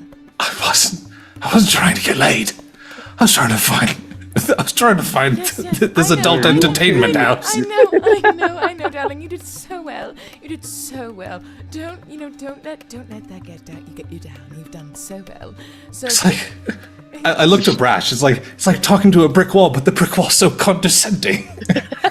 A little bit, buddy. Are you okay? Your scales are really turning red. I just want to find the place we're trying to get to. All right. I'm gonna. He puts his hands on his shoulders. There. You just stay with me. I'm like, Hatch is about to cry. Hey! It's hold it together. Your buddy. very, very cerulean blue scales are suddenly turning just maybe a tad purplish. Yeah, I'm a mood lizard. That's going in quotes. Hatch, darling, listen. He was attracted to you. He made his intentions known and you politely declined. It was a gentlemanly move, and we've got directions out of it. Yes, the directions. Yes, so show me on your hand. Where are we going? Well, from what I understand, I love how Pandora is totally like the emotional support mommy. from what I understand, we're here, and we should be somewhere down here, a couple blocks. Oh, he got far on your arm. Okay. Yeah. Yes. All right, so, and she's kind of using the hand as a map. We should Wait, go. the silk sensation? Yes. Oh, that's where I just left. No, that's not where you just left. You left the wand with the hammer. I'm so glad. Kidding. Pandora would have snapped. I was looking for that look, so sorry, not sorry. So does she still say that though? No. Okay. Somewhere down here. Okay, all right. We're so close, everyone, and then we'll get our information, our intel. We shall be prepared pirates, right? And we'll Then- go into the foray ready. Then we've got to book it because it's already been almost an hour. Okay, let's move. Using Hatch's arm as a means of establishing like landmarks and directions and distance, you are able to traverse through the Rainbow Crown. As you're making your way through, it's probably one of the most vibrant and colorful sections of a city you've ever seen. Pandora, this is a part of the world that even tops the Shadowford within Ashkelon. Yeah. It is, and even the time that maybe you spent in attendance at the circus that travels into the Shadowford that would appear every year, it is still way more entertaining because there's just so much life that is happening all around you. Even though she knows it's better, in her head she's like, well, back in Ashkelon, we had to have a party. This is trash. Ugh. They don't even have, and I'm sorry to do this because y'all don't know, they don't even have fish sticks here. They don't even have fish. Fucking. What animals don't sell fish sticks? So in Shadows of Ashkelon, fish sticks were made canon.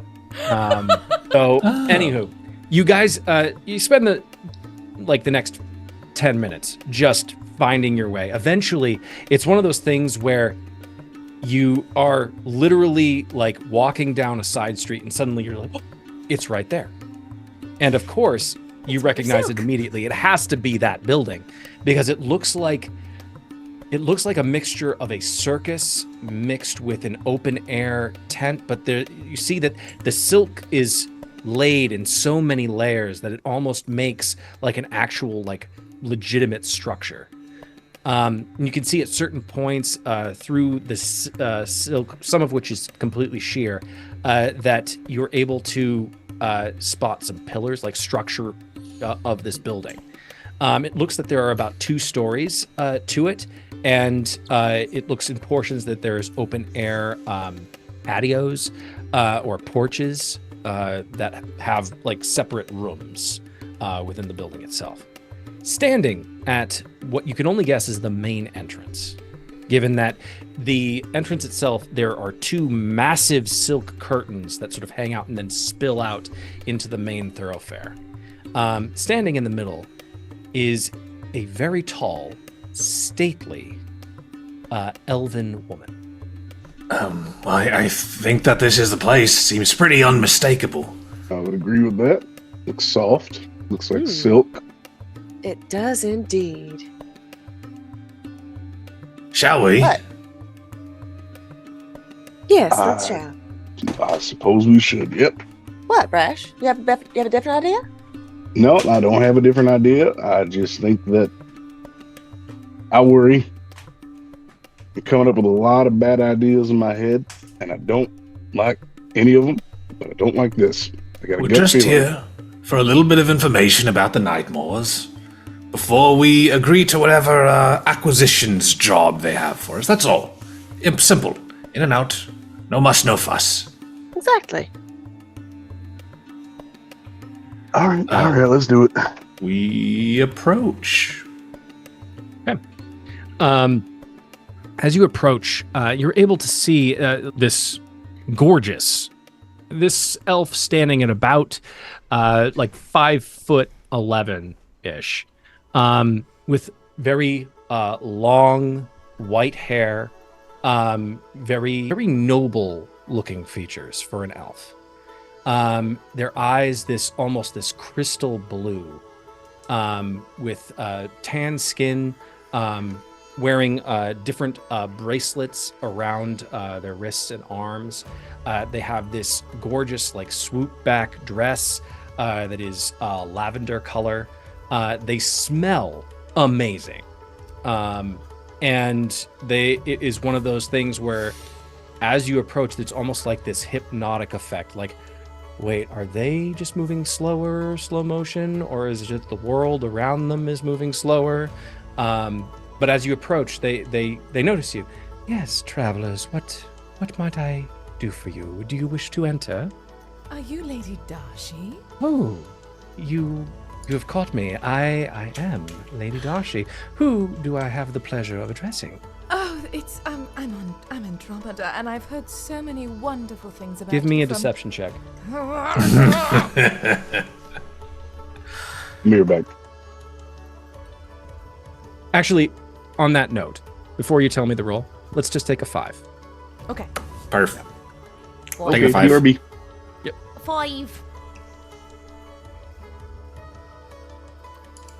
All right. What was the result? 16. Lady Darshai, as you begin to say that your name is Andromeda, she smirks and looks at you, looks slightly up at you, and just, oh, no, it's not. You have a little bit of a tell, darling. You need to work on your performance. Pandora's getting out Pandora'd. You've caught me. It was my stage name. So what is it, actually? Oh, I was just getting to it. Someone so quick to know so much about me. How interesting. It's Pandora, necromancer extraordinaire. Zanula had many wonderful things to say about you, and we actually skipped their soiree. So I'd come spend time with you. You've met Zanula, have you? Well, Oh, we they have. are very, very busy right now. Indeed.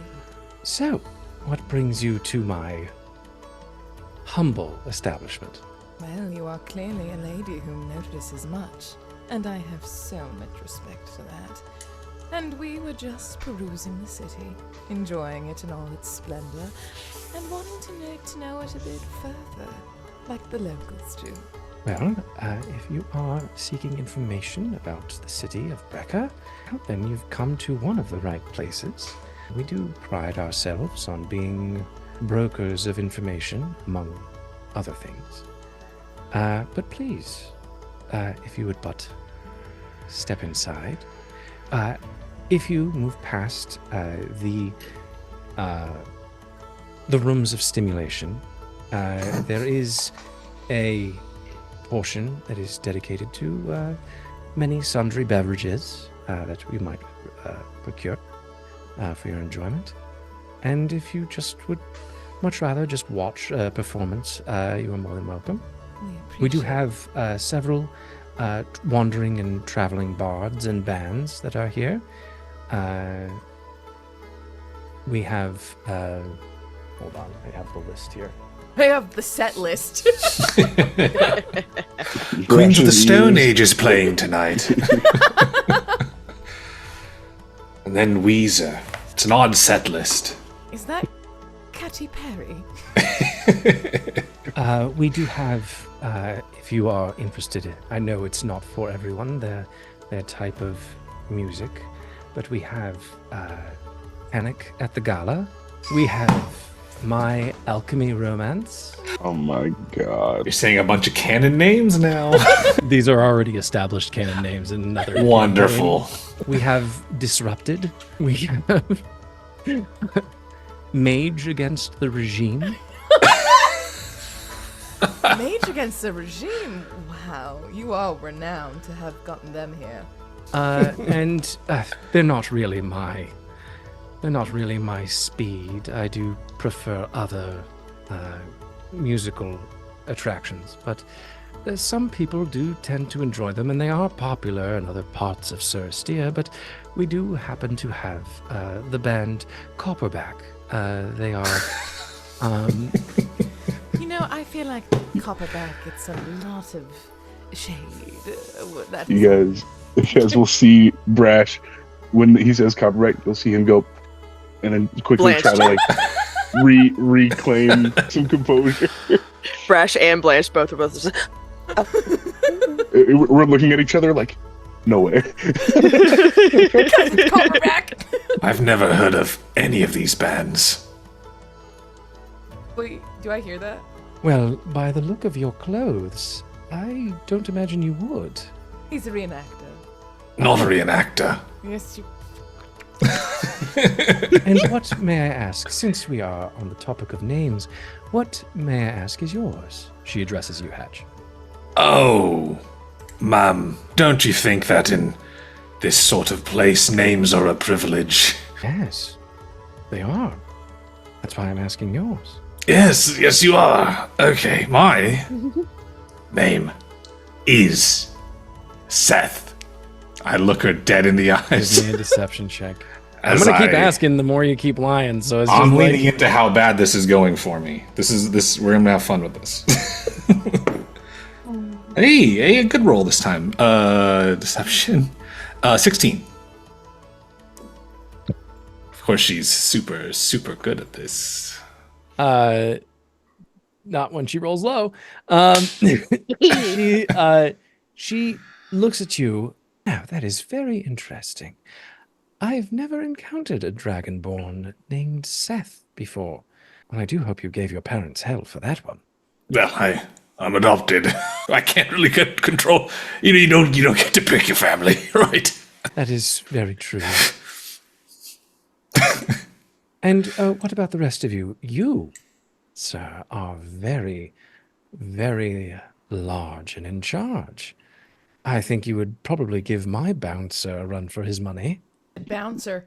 It's just the exterior. Don't worry about it. It's a pleasure to meet you. My name's Andy. To the deception.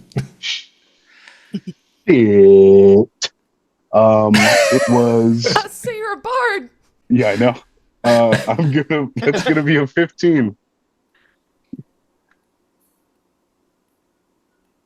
Come Rolling on. that one. Rolled high against me? Oh, I- we'll give you some tips, Pandora. Seth and Andy. Andy. That is a very gentle sounding name. I'm a gentle guy. Huh. When I need to be. May mean- I assume by your gauges that you are a musician of sorts? Of sorts. I mean, I don't want to brag, but I do dabble. Well, it just so happens you're in luck. We do, if you are interested, of course, we do have some opening spots. Panic at the Gala just had somebody bow out, and they would be more than happy to welcome someone who I presume is skilled. You all will see Brash kind of just.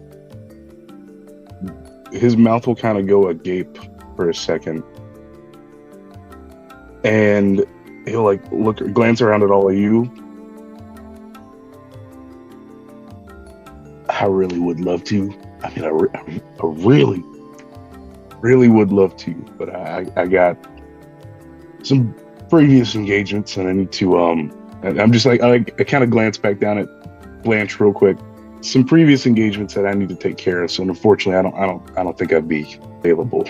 She places a very soft hand on your very large arm, and she says, "Oh, that's very disappointing. Are you just otherwise engaged for this evening?"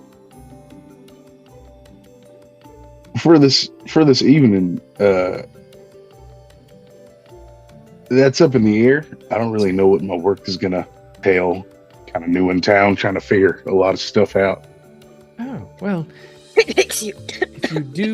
if you do happen to find your way back into this neck of the woods, we'd be more than happy to entertain the idea of you entertaining us. If I have the time, I don't think anything would give me more pleasure. Oh, don't tease me. I'd Okay. gray skin can't get red. But Why is it's trying. everybody so horny in this town? It's not She- this town. You are literally standing in front of a pleasure house. Pandora's gonna lean over to to Hatch and go, "It's a fucking ploy. Darling, thank you so much for making us feel welcome here. We're so excited to try out all that your lovely establishment has to offer. But we are on a bit of a time crunch. You see, so much to see. So we might be able to journey in." Oh, yes, please. Right quick. What is your name? Lane. Nat 20. Hey. 3 for 3. 3 for 4. She looks at you and says, "Well, with a name such as that, I do believe that you must be the leader of this little band." I don't prefer to think of myself as a leader so much as I do as the person that when things go wrong, someone to lay the blame to. I'm rather small. I get away quickly. Of course. Pandora, I need you to... Don't trust this bitch. She plays my game, and I don't trust anyone who plays my game. I need you to give me a wisdom saving throw. Uh-oh. How dare she? How am I gonna fucking... We're gonna have a brawl right here, right now in the streets. 18. 18? Okay. As... I'm assuming you were entering at this point. We were all, I think Okay. we were all moving in. As you are entering, you feel just the faintest pressure in your mind. This is something that... To get in. This is something that... in the margins of the book that you carry with you. Yeah. You are aware that there are certain spells that are outside of the realm of necromancy, but definitely fall within the realm of charm and manipulation. I know enchantment wizards when I see them. And you do feel for momentarily, and I'll say you rolled a what again? I believe it was an 18. 18.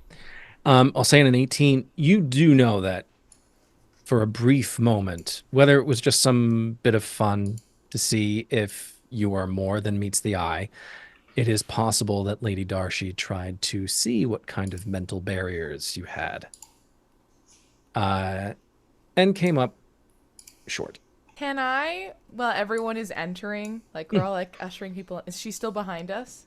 Oh yes, she has since turned her back on all of you and is speaking with other guests.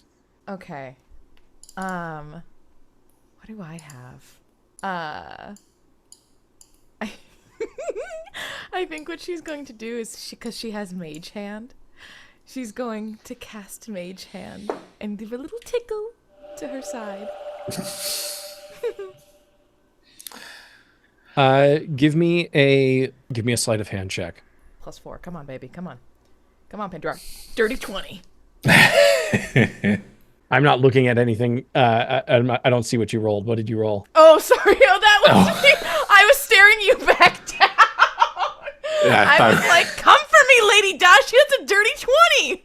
Oh, okay. I thought you froze for a second, like, Oh, I thought you were like willing yourself to get a dirty No, 20. no, and I then was Also thought that. Dirty 20. yeah, and then like, I was like, okay, what'd you actually get? dirty 20 is what I actually got. Okay, you rolled a dirty 20. As your mage hand begins to very gently, I'm assuming gently, begin to tickle Lady Darshai's side, she pauses her conversation with another, looks to be a very lordly looking dragonborn who's red scales, and she seems to be having a very serious conversation with him. But in this moment, you see your mage hand, and you do the tickle, and she just turns, looks at you, and winks. I was gonna say I blow a kiss. Blow a kiss to her. As you enter, you will enter into, as you pass through the initial barrier of the silk curtains, you feel just overwhelmed by the smell of mulled wine and spiced rums and all manner of different alcohol beverages, different cocktails from all over the kingdom. that are being served by both men and women walking in various degrees of undress, and they are serving the different patrons of the Silk Sensations. As you enter directly towards the back of the establishment, you see a very large stage. You see a group of 3 tieflings and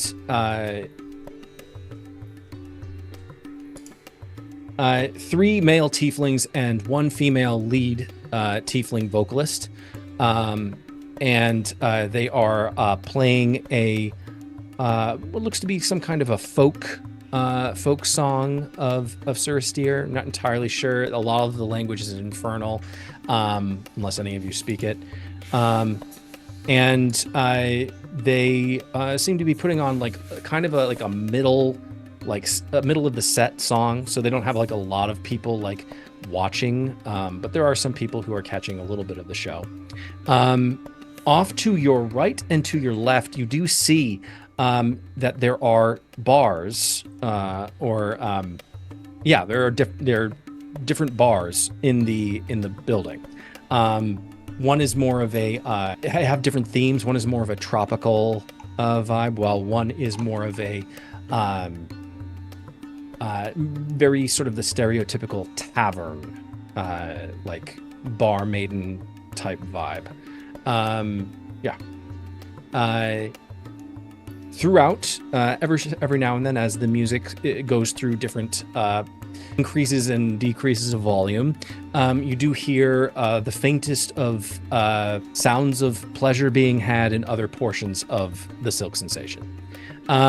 To your left, that one of the bars, which looks like it's being helmed by a furbolg who has just brilliant blonde hair, long, sort of down, some like covering the eyes, and then on the opposite side you have what looks to be an elf female who is helming the tropical bar. Next to, or coming down next to the stage, you do see stairs that ascend and go up to the upper portion of the Silk Sensations. What would you like to do?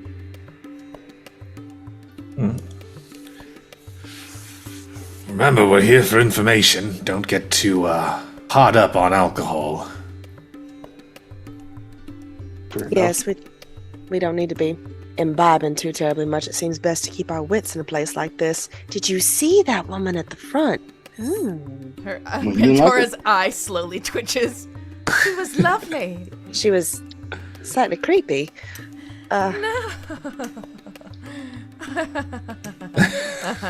I'm getting up a sensation that you two didn't care for her very much. Well, she cared for you greatly, so we support our friends wherever they want to go and do whatever they need to do. Do you want to sit down? No. Who are we talking to? Maybe Pandora does need to let loose a little bit. Just get a little bit of that edge off. I'm always loose. See, that's what I'm always saying. There's nothing wrong with dessert first, at least once in a while. We're not opening that conversation up again right now. This is business alcohol. Business alcohol. So That's a quote. This is business alcohol? Yes. It's a write-off, a tax write-off for business alcohol. Is there anyone, who are the people, who are the patrons right now that we can see who are not engaged in activity, but are there any patrons that we can see? There are some people watching the band that is playing, and there are also just some people who are just sitting around having a drink. There are some four-tops that are slightly separate from the concert area, and it looks like a place where you can like take your drink and like just stand around and sort of witness the music, maybe witness a bit of some other shows that are taking place. But yeah, it's there are all manner of different races that are represented within here. Shall we establish a home base at that table over there and split up and... Well, within this room, I don't mean split the party, but cover more ground, talking to new folks. Sounds good to Not me. against it. Yeah. Give me a perception check, Brash. All right. This can only end badly. Lady Darshi's like... It is ending badly. That is a natural one. There we go. Nat 1. You do not feel the immense hands on your back until it is too late. What? Hands on your back. Suddenly, this massive hand just comes in and just slaps you across the back. And you immediately you're like, that is a hand that has some girth to it, and you just feel the smack, and you turn around and you see a very large Loxodon, he must be the bouncer. He looks to be just about your height too. Oh, Sounds like you found your dance partner. I ain't really looking to dance. What are you doing in here? You trying to steal my job? He put on slapped him. I Word gets will. around quick. I will inhale very deeply, tail very annoyed, saddle up in front of him, nose to nose. I will go, sir, I don't know you. You don't know me, but I'm praying that wasn't you trying to start shit. Because right now I'm just a customer.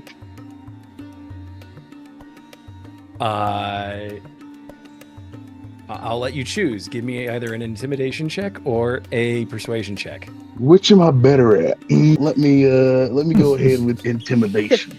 Can I offer help and say that I'm mean mugging him from the floor? I will You just take look it up if you're and you willing to see- give it. I would. I'm not going to say no to that. I will say you. If you are proficient in intimidation, you may assist. I'm gonna go get everybody some drinks. I'm Okay. not. Hatch, you see the slap. I You see excuse myself. this encounter, and Oh, I'm Hatch, watching the without a show. word, you suddenly walk away. I slapped the table. All right, I'll be right back. That's my cue. That is a 21 intimidation. You rolled a 5. So you go nose to nose with him, and he didn't see the front of you, so all he saw was just your back, and he decided to just come in and slap it. And yeah. whether it was a bad move on his part, and he suddenly looks down and sees the tattoos just all over you, and he sees your jacket with the sleeves cut off, and he sees your nose and the way it's gauged. And his eyes just sort of narrow and looks down. Not even down, just looks at you. Huh. My apologies. Not a problem. And I'll extend a hand to him for a shake. He accepts it, You have yourself a pleasant day, and I'll have myself a pleasant day. backs away from you, nods, and walks back towards the front door. I guess I could make it as a bouncer around here. I'll come back with the Cool. drinks. Well, in the meantime, you go to the bar. Which bar are you going to?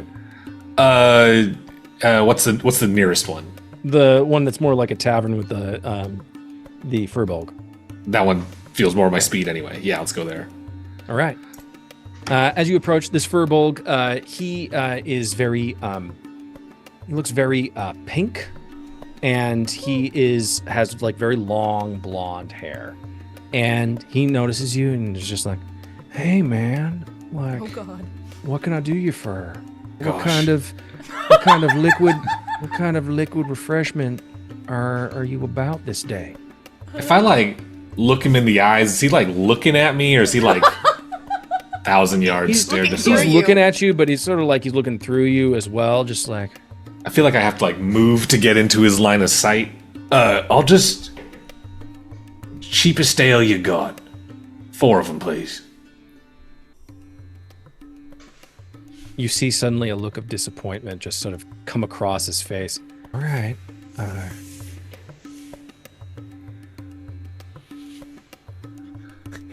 Bloom Neezer it is. And he pulls a draft of this beer ale that you've heard him call Bloom Neezer.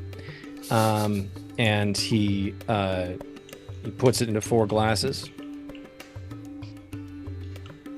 I'm sorry, man. Like, this is kind of disappointing. I mean, he hands them to you. Like, that'll be 4 copper pieces.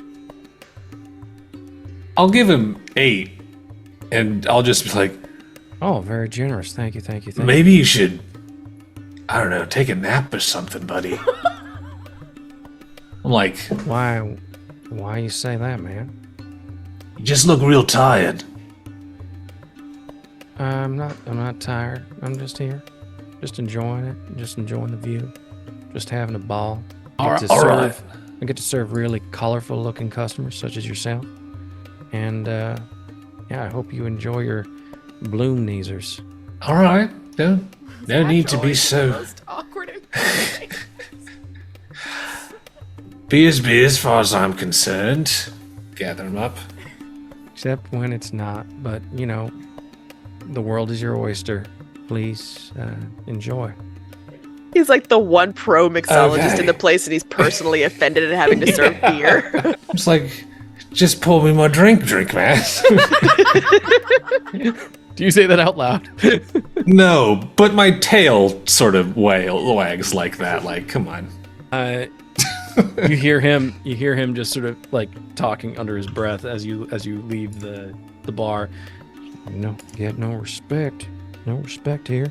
People don't even want the finer things in life anymore. They're just all about the keeping it cheap. He's lost, I suppose. Slowly backing away. You just see him like scrubbing a glass, just not looking at anyone anymore. You make your way back to the foretop with the drinks. Pass them all out. You see that the bouncer has left Brash unscathed, or Brash has left the bouncer unscathed. Oh, Brash, good. You're unharmed. I wasn't going to be harmed anyway. But I appreciate the concern. Didn't say you would be. Just glad that you're not. Anyway, drinks. If we need to mingle, now's the time. Before, What's this now? Something called Bloom Neezer. The person who gave it to me looked real sad to be giving it to me. Oh, Yeah. you shouldn't have. I'm going to take a swig. I'm going to see how it tastes. It cost me 4 copper, so 1 copper per glass. What? Is this drink you drink not you good? drink a sip. You immediately understand why it is a copper piece. Oh, this is It's not bad, right? Hatch. I'm gonna be honest with you, buddy, and I'm gonna look at him sipping it like that, like eyes full of innocence. And I go,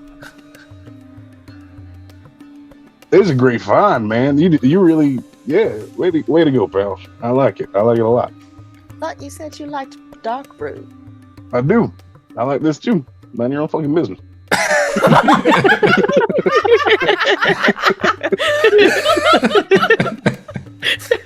All right. I'm sorry, I'm putting that. You put it on your face. It was the tone. It was excellent. Was. So, Nightmore Estate, everyone. Lord Nightmore with his son Lucas. Home of merchants, blah, blah, blah, blah, blah. We're just trying to get as much information about our employer as possible. Maybe even some dirty little secrets. Woo-hoo-hoo. That's the spirit. Was that making you were you making a pun? I guess if it works, sure. I don't know what the pun was, though. Did you say that's the spirit and with the drinks? Is that what you were doing? Spirits and like drinks. Oh my gosh. I've had too many of these already. Well, you've had 5 sips. Interrogation time. Okay, how about I go with Hatch, and you all have fun. Have fun, Hatch, darling. Okay, enough of the juice. Don't tell me he cannot hold his ale. What is my constitution? What is your con? It's not bad. As a blood hunter. My blood alcohol hunter. Yo. All right, I think we'll split up and see if we can find some people of interest to question about this. Okay, enough. I am babysitting. Blanche just kind of, as we're walking off to go find wherever, if she sees somebody with an empty cup, she's just going to take the cup and set it next to them and casually walk off. You do see that there is a human male with a what looks to be a half elf female who are just standing, and you just see them sort of look at you as you sort of like push the drink over in their direction, and or they actually, did they see you hop up and then just hop back down and are gone. Are you approaching anyone in particular? Looking around the room, is there anybody that appears to be paying more attention to a journal or a scroll in their hand than they are the actual crowd around them? As you sort of like case the room, you do see that there is one older looking minotaur who looks to be perusing some documents, sort of like moving, like looking over a document, passing it over, forming a new nice neat pile, and they're just, looks like they're organizing things of some kind. Okay. Well then, real quick above table, just so I can get this roleplay right and not totally screw over any kind of interrogation. What name are we asking about again? The Moors? The Nightmoors? The Nightmoors? Specifically, possibly Lucas. And Lord Nightmore. Lord Nightmore, Lucas Nightmore. Okay. Yes. She'll kind of tap Brash on the kneecap, which is about all she can reach, and go, "I'll be right back. Just wait one moment." And she'll hop, hop, hop, hop. "Hello, my fine friend. You do seem to be the busy sort in this joint." He looks around momentarily, trying to determine where the sound came from, and then he looks down. Oh, hello there. Hi. How are you doing this fine afternoon? I thought Herringon usually got to be a bit taller. She pops up on the table. "Well, see, my family's a bit on the small order." Well, my name is Thaddeus. What is your name? "Lane, pleasure to meet you." Lane. Give me a deception check. Give me a deception check, Lane. Not using that dice anymore because it's mean. Deception +2, that is a 17. I'm gonna change positions in my house real quick, you guys. Don't mind me. As you, he's just looking over the papers, and he's, Well, what can I assist you with, Lane? Well, you see, Thaddeus, me and my crew, we're new in town. We don't plan on being here very long, but we had some dealings to do with a family that we've heard tell of, and I'm just looking to see what information I can gather about them. I'm not in the habit of just getting into business with any old body. Would you happen to know anything about the Nightmoors? Lord Nightmore, perhaps? as you say the name Nightmore, his face, he suddenly looks to like he's looking down at the papers, and then suddenly he hears the name and he looks sharply up at you, and his countenance is completely changed. Well, you have dealings with that family?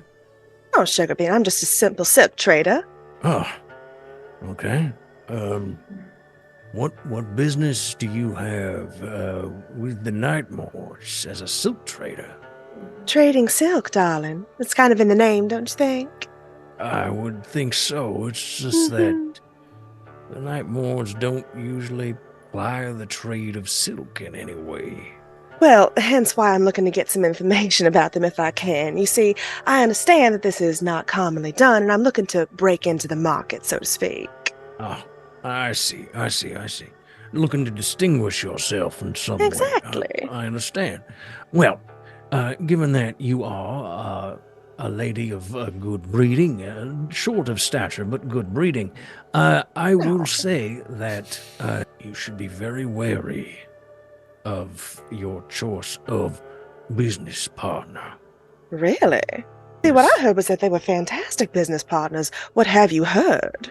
I don't know where you've been getting your information, but I will say that among the families here in Brecca, they are by far the more mysterious and dangerous ones that some of my friends have encountered. What about what was that damn name? Luma? Lucas. The lad, yes, Lucas. He is next in line. The next one to take up the reins of House Nightmare. And he is, if a comparison can be made between him and his father, he is by far the more dangerous of the two. Really? Do tell. Well, I'm not usually one to tell tales out of school, but Nobody hear a blessed thing from me. you do seem to have a decent head on your shoulders. And he looks at your Oh. very, very small head Well, aren't you just a diva? with giant ears. And he says, I don't presume to know what a silk trader has to do with the Nightmares, but I will say that I would tread very carefully around the younger one, the Lucas. There have been some things that have occurred in Brecca fairly recently that has definitely raised some concerns within the families. Really? Yes. If I were to ply you with a drink, would you tell? Hey, if you're buying, I'm drinking. Absolutely. I'll be right back, sugar. And she'll go snap up a bottle of whatever she can get for 20 gold and then bring it back. Which bar are you going to? Not Matthew's. The other one. The other one. The other one? Yeah. Okay. The one that's the more tropical flavored one. The elf is. Hold on one second. Could have gotten so much Bloomneezer for 20 gold. What's wild is that he's been slapping down 15 gold this entire game, and then for the drinks, it's a copper. I did it once. I don't know what the economy is like. I'm not going to drop 15 gold on everybody. Once is all it takes, man. Then your pockets are Then empty. your pocket. So, as you approach, the female elf notices you, Blanche. Says, "Hey there, darling. What can we do for you?" See, I have a rather handsome gentleman friend over there in the corner, and I'm looking to impress him a little bit. What would you suggest? Oh, Thaddeus. He's such a lovely man. I like big boys. Well, Oh God. if we're thinking top shelf, I might suggest we have our Moondrop Mead. We have our Frost Wine. We also have a drink that I really, really love, which is Hell's Beer. It has beer in the title, but it is by no means a beer or ale of any kind. It is more of a distilled, colorless spirit brought to us by some of our gnomes that we have within the Ooh. establishment. We distill it know. all in our basements below the Silk Sensations. Artisan, you say? Well, how much is that? Fancy. Hall's beer? Oh, that is 7 silver pieces. 7 silver pieces. How about for a bottle? Oh, we'll go for 20. All right. And she'll pull out 10 gold, slap it on the counter. Thank you very much, darling. Keep the change. Would you, given you've given me 10 gold, would you like to keep your keep your tab open. Perhaps something to eat. As a matter of fact, keep it open for Thaddeus, whatever he wants to snack on. I will most definitely do that. I hope you enjoy. You're She a passes pet. the Hall's beer towards you. Thank you so much, sugar. And she'll grab it and hop back over. Okay. You make your way back over to Thaddeus. You plop the it looks to be very ornate glass blown. What's the word I'm looking for? Decanter. Decanter. Thank you. Yes. It's this glass blown green decanter full of this what looks to be a clear, colorless liquid. But the smell, it's explosive. And as you put it down, you see Thaddeus's eyes go wide. Oh my! That is very, very nice. I did promise drinks, didn't I? You definitely did, lady. Now, where were we? And he takes the decanter into a glass and he pours some liquid for you and then for him. She'll shoot hers back really quick. He does as well, trying to catch up. You were just about to tell me, as she's pouring 2 more for the both of them, what else it is that you know about the Nightmoors. Oh, yeah. So, the Nightmoors, they tend to be the more dangerous of the families that exist within the Amethyst Worm. Some things that have happened recently that have led us, in my circles, to believe that they are dealing with some darker individuals from afar in order to gain an upper hand in the streets of Brecca. Darker, as in dark magic? That is what we believe, yes. Oh dear, well that is dire.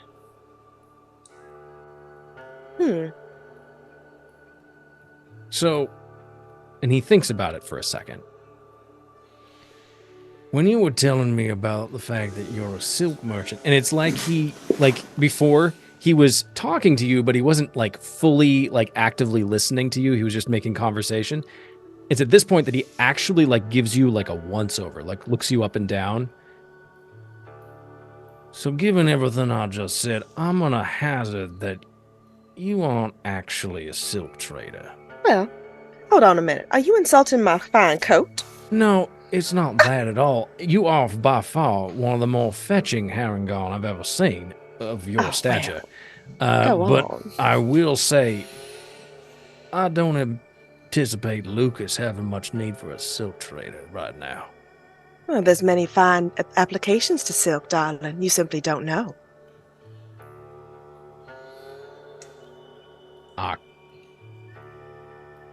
I can't say that I'm fully aware. It's your trade, I suppose. So he very nervously just sort of tugs at his collar.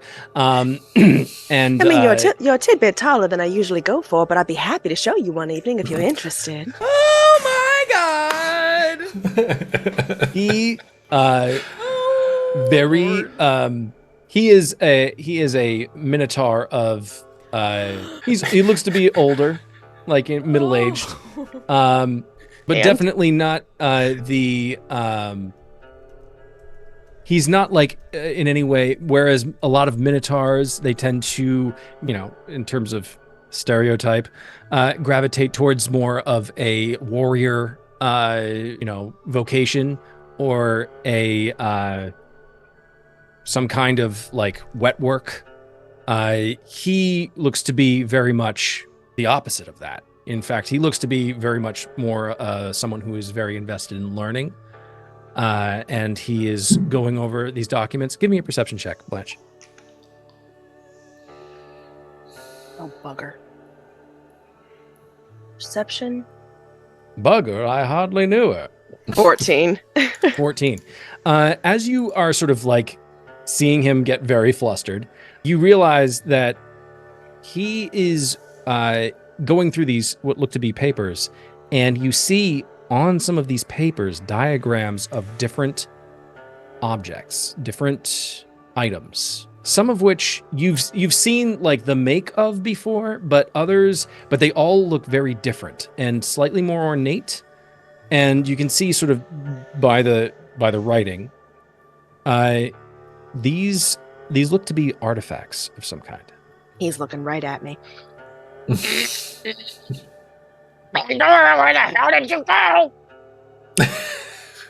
Anyway, she's with Hatch. Yeah. In the meanwhile, while that is all happening, Hatch and Pandora, and I'll ask also Brash. I know that you're babysitting Hatch right now, Pandora, as you're sort of walking around. Brash, what are you doing? I'm going to try and walk back over to the entrance and talk to Lady Darshai. Lady Darshai. Not to like pull her away from her duty, but just like hanging around like right outside the threshold, making conversation as she's working, if that's something that's possible. As you pass through the main entrance and you arrive back at where Lady Darshai is, you see her countenance is grim. Or at least it's a lot darker than when you left. You can see her looking in a very, she looks tense. She's looking down the street, and walking away is the red-scaled Dragonborn with what looks to be kind of like a detachment or an entourage of sorts. Sorry to bother you. Is there a problem here? No, not anymore. All right. Well, I mean, I can come back. I just had a couple questions for you about the Nightmoors. She suddenly, immediately, it's like she puts on the Lady Darshai persona once again. And she turns, and this beautiful elven woman looks up at you, Brash, and she says, "I'm sorry. You are inquiring about the Nightmoors, whatever for?" Yeah, I don't mean to. No worries here. I'm not trying to bring anything to your fine establishment here.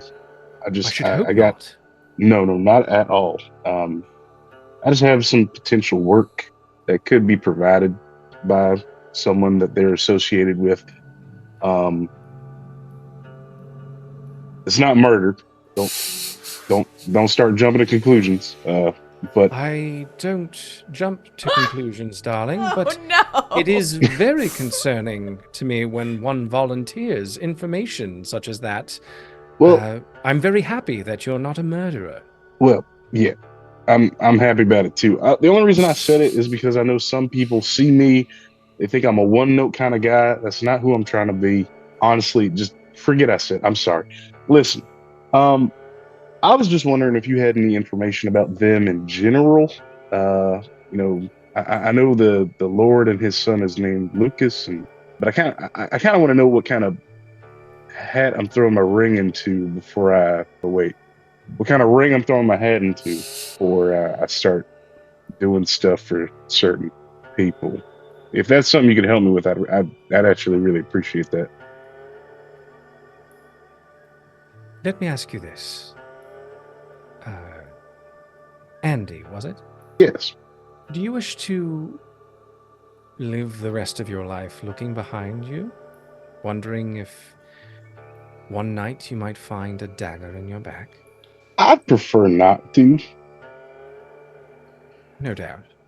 But if you are thinking about taking up with the Nightmoors, I would say that your chances of that fate increase exponentially. I would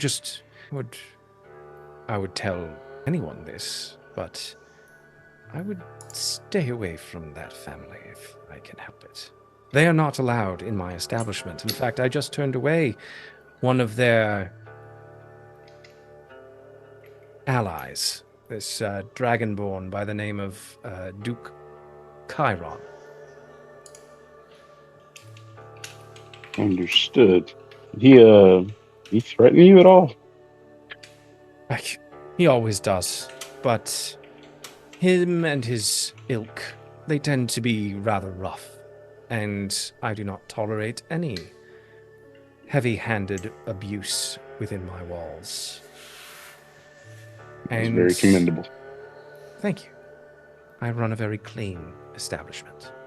We do not have the reputation that we have by being loose with the rules.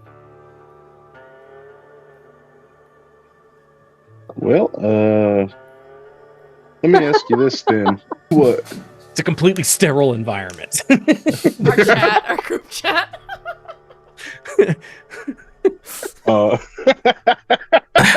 They have a magical cleaning service that goes into all the rooms immediately after they're used. Prestidigitation. Let me ask you this. Do you know a tiefling by the name of Brun? Brun Wilkerson, That's affirmative. what dealings have you had with that one? He's kind of the one that told us about this potential job opportunity. A couple kids with him that didn't really sit right with me, but Liesel and Lyle. Oh, I always get the two of them mixed up. Yes, if you've encountered Brun Wilkinson, if you've encountered Brun, then I will say that, unfortunately, your time in Brecca, it has begun poorly. Brun, I'm sorry, did he mention that he was a florist by any chance? he did. That was one of the first things he said. And then my captain was like, "Oh, that's fine." And then I was like, in my head at least, that don't sound right. I don't think that's correct. 'Cause I don't see a single flower on him. You would be very, very correct, Andy. He uses the title of florist because Brun is very adept at pruning things. I see.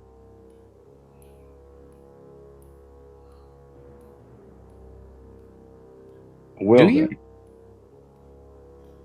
I just want to make sure I'm very clear. He calls himself a florist. I would prefer to think of him as an assassin. No, I picked up what you put down. No, ma'am, I got it. He has, of course, many other black market dealings, pickpocketing being one, and he also has his hands very heavily into the more illicit drug trade that exists within Brecca. That's good to know. I appreciate you telling me that. Makes me feel a little better about some of the choices I'm going to have to make concerning our employment here. Well, what brought you to this city? Just looking for jobs, looking for a name. Now, you don't care about the details. I don't want to bore you with it. Hey, listen. No. Please. I'm sure you have fascinating tales to tell. Well, being merchants, we don't really. There's a lot of competition out there in terms of silk. Just in Brecca alone, there's tons. And we wanted to find something kind of worth our while, something that could sustain us, a clientele that would be able to fund us going forward. And I don't really think any of us had plans of getting involved with, for lack of a better term, the devil itself. So. Well, I might be able to help you with. I do have some things that need doing within this city, and I know that there are several patrons of mine who are also interested in securing hired help. If that is something that you are interested in. I think I would be, if you wouldn't mind sharing that tidbit of information. Well, there's currently a patron of ours, goes by the name of Thaddeus. He is the head of an archaeological project of sorts that exists within the Candles.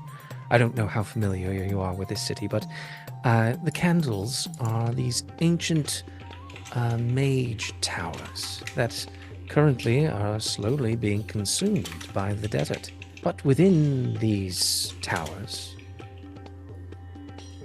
there are artifacts that are being unearthed and histories of import that every day are being brought to light. And Thaddeus is very much a part of that team.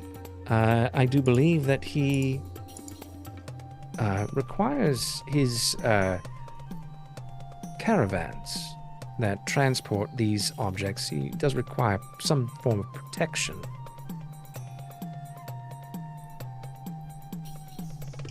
Very nice. Yeah, that might be just the kind of work we're looking for. At least the slightly more pleasant, adventurous variety, one that might not be too steeped in blood of the innocent. Oh, not at all. I think that'll serve us just fine, Miss Darshai. She takes your hand and gives it a squeeze. She says, "Oh, it is my pleasure. Please, do you have a place that you are currently staying in the city?" Not currently. I figured that we were just gonna kind of cross that bridge when we came to it. Normally I would never do this. But given your previous experience starting out in this city, and you didn't make any promises to Brun that you would be in the employ of the Nightmoors, or be interested in the work. As far as the conversation went, we told him that we'd hear the offer, but Oh, so you would be going to the Nightmoor State then? that was originally the plan, but we did want to learn more about them before we committed to any of that. That is very wise. I am very happy that our paths have crossed. I will say that, again, I would normally never do this, but we do have one or two spare rooms that are currently not being engaged, that you are more than welcome to, you and your companions. I'll ask him about it. I'll have an answer for you later. Okay. Well, you are going back in there. Would you mind sending my security man back out to the front? Yes, ma'am. It's not a problem. Thank you, Andy.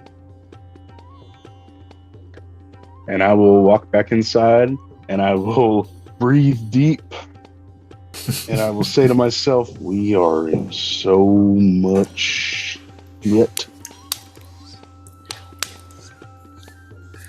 You make your way back into the Silk Sensation.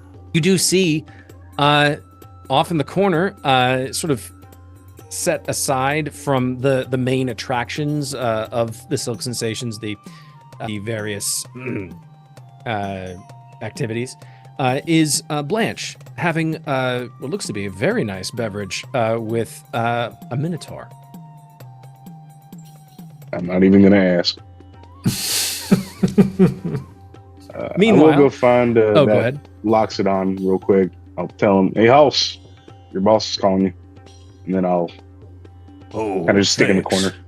He gives you the nod and walks back out to the front. As you see Blanche engaging in conversation, we're going to go over to Pandora and Hatch. So you have Hatch. You're holding two bloom. Intoxicated. Doing a little Edward 40 hands. God. Now, Hatch, darling. Uh-huh. Yeah, you know, I just... You keep saying that your vintage clothing is new, but I must be missing something here. What do you mean? You bought it the other day? I did. I bought them the other day. These are... I might even still have, like... Gosh, that might still have, like... The receipt for which I bought it might be still in this pocket somewhere here. Where did you buy them, darling? There's a local tailor It was just someone in town. Just don't- someone in town you bought that? Someone in town. It's a small town. Only a few Where? hundred people. What town? Bright Ray. I'm like, Bright I Ray. pat my bag. Bright Ray. It's my town. Is that where your bag is from, Bright Ray? Mm-hmm. Sort of. What do you mean, sort of? The bag is the town. What? How many It's- of those have you had? It's a lot. It's a lot. It's a lot to unpack. And right here, in a bar, in the middle of a brothel, in the red light district, in Brecca, is not the place to talk about it. Darling, you're talking to someone who studies magical artifacts. What is... There's a town in the bag. Yeah, I told Brash about it. I guess I can tell you too. But my whole town in this bag right here. A pocket dimension. Sure, yeah. That's a series of letters. Mm-hmm. We, and by we I mean the people from town, we made a deal with a magic person. What magic person? It was a magic person, I don't know their name. You I don't wasn't know part that. of the deliberations, I wasn't important enough. I was just there. And they made a deal. We all go in the bag. Yes? If we can kick that person's ass, then they'll let us out. And we'll all get rich and famous or whatever for like 1,000 years. I didn't know the details of it. It's just we've been stuck in there until Mr. Brash opened the bag, let me out, and our journey begins. Fascinating. A pocket It is. dimension lost in time, trapped by a magical being. And in order to be free, you must slay this magical being of whom you do not know. That's the ticket. Can I speak to anyone in the bag? You're talking to one. If I open it, can I speak to someone? I don't think so. I've tried. Late nights. It's just a big, heavy, empty bag if you look inside it. Really? Can I do an Arcana check on, like, if I've heard of... Because, like, she would think, like, oh, You can bag of choose to- holding, but it's very different kind of thing. So I also have I'll say you can Identify. either do an Arcana check or you can do a history check. I also have Identify, too. Okay. Can we get some edamame? So Thank you. You said Arcana, History. Yes, Arcana or history, yes. I'm going to do Arcana. Okay.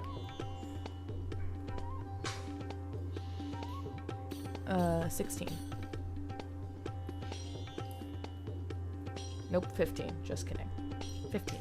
As you are you holding the bag up, or are you just hatch, or are you just letting it sort of hang on your belt? Are you like showing it to Pandora? Since it's become the topic of conversation, I would heave it onto the table. Okay. You heave it onto the table. Pandora, you begin to just study it. Your trained eye just sort of glancing over the bag. It is... As bags go, it is not terribly remarkable. There is a very interesting... Something that is very sort of opposite of what you would imagine normally going around this. But it is a very sort of... it stands out to you. That the bag is held closed by a scarlet... It's a scarlet thread. And you notice that there are weavings and pictures that are woven into the exterior of the bag. Some of which seem to be pictures that, like, expressly are talking about the events that Hatch just described to you. Now, can I roll a history check? Sure. Because it's like kind of like pictographs I'm kind of looking at right now. Mhm. 11. It might have to do with the fact that you're not entirely sure what time, like the city of Brightway, or I'm sorry, what time Hatch is actually from. He does seem, as his clothes would indicate to you, to be from an earlier time in history. Well, darling, as soon as we wrap up this business and get some magic, we might have to discover who our magical friend is. Or foe, I should say. By all means. But we should probably get back to the topic at hand before everyone else reconvenes. Excellent. Come, darling, and she'll look for someone who looks like a gossip. You know, someone that's... Give me a perception check. No, -1. Stop asking me for things I can't do. 8. Whether it's the just the noise coming from the band, it looks like they're entering the end of their set list and they're coming out with the bangers. You just are trying to like gauge like topics of conversation people might be talking about. And it's very difficult. It doesn't seem, you can't tell necessarily like who might be the most willing to give up like all kinds of information. All right, Hatch, darling, lead the way. Pick someone to chat to. Make friends. I will close my eyes and point. Okay, let's go with Chance. Right. Give me a D100 roll. Oh my god. Yes. Okay, I'm gonna digital dice this one. I can't find my D10s. That will be a 26. Respectable with any other die. Except this one.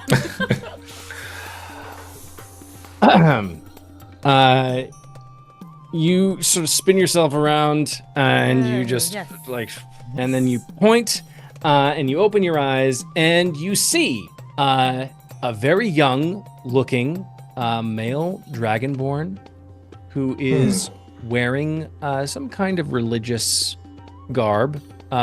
He has a crested head and blue eyes, rugged blue scales, stands of about 6'5". He's tall and has a very muscular build, is long, and he has an oblong, typical face. Nothing terribly remarkable about him as Dragonborns go. One thing, though, he is missing his left hand. That's our man right there. Oh, the acolyte. Right. Do I recognize the god that... or the godly symbol they're wearing? Give me a religion check. 14. 14. This young Dragonborn looks to be a Selunic monk. Okay, we can work with this. We can work with Saloon. She's good. Okay. Great, I can work with this. All right, come, darling. As we approach, I just go, if you want to get to know somebody rich and powerful, it's worth getting to know who their enemies are. And I'll sit down across the table from this Dragonborn monk. Excuse me, may we join you? May we? By all means. And he gestures to the seats in front of him. I'll kind of crawl into it very ungracefully. Pandora will wait to make sure he's seated. Are you okay? He's well. It's great. So, what do I owe the pleasure of you? He's like, with his left hand, he's gesturing, or I'm sorry, with his right hand, he's gesturing at the two of you. Well, honestly, it's just nice to see a man of the cloth. I don't see much worship, especially to Our Lady of the Moon Saloon. And I thought it was strange, and I just wanted, especially a man of the cloth in an establishment like this. Of course, Saloon worships all things under the night sky, so I won't tell. But it was just lovely to see you, and we thought we'd come over and chat. Huh. Okay. Well, my name is Darastrix. What are your names? I'm gonna go off of what Hatch says first. You can call me Seth. Seth. Oh, okay. Seth, yes. Andromeda. And Andromeda. Oh, okay. Darastrix. He does look slightly drunk. Oh, good. Oh, Darastrix. So you must tell me. I mean, we're just here to visit, and the city is stunning. It's one of the most beautiful ones I've ever seen. But we kept hearing like these names thrown around, and I hope that. You know, is there like a king here? People keep saying Nightmore. Is that the king of this land? It most definitely is not. It is. The Nightmores are a merchant family. Oh. Yeah, they're very powerful. We don't have kings here in Brecca. We have, well, usually through some kind of quorum that is formed within the families. One family who has, the upper hand or some kind of supremacy established within the city. They become sort of the ruling class until they are eventually supplanted or they step down. Oh Uh, my. System Yes, it's a like rather that. chaotic system, but it works for us. It's got to generate a lot of enemies, I imagine. Not as many as you might think. Honestly, it's people normally keep to themselves. People aren't usually. They try not to get into politics here. They're just very satisfied with everything that we experience within this city. Sure, the us, the common folk, we don't have to worry about that kind of drivel, but the Nightmares, come on, they have to have their head on a swivel 24/7, don't they? Probably is true, given how they are currently on. From what I hear, they're currently on top. Oh, and I'm sorry. I think they said Lucas was the head of the household. Uh, at least by reports, he likes to say that he is, or claim Oh. that he is. Lord Nightmare is still the main patron of the house, but Lucas definitely does, from reports, have his hands. Oh, so there's some weird, like, family drama there. If the rumors are to be believed. How odd. And where does your goddess and where does your beliefs fall in this? I mean, you says it works quite fine. Do you tend to any particular people within here or with your services? You see his face suddenly, like a look of sadness. Why Crosses is his everyone here depressed? What do you mean everyone here is depressed? Them? She saw that? She saw, oh, you're a florist. I was a florist. As It's the drama. It's City of As- Broken Dreams. as he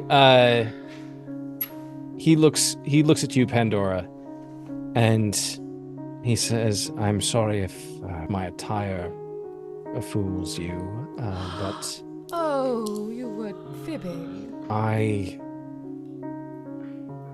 I'm no longer a monk.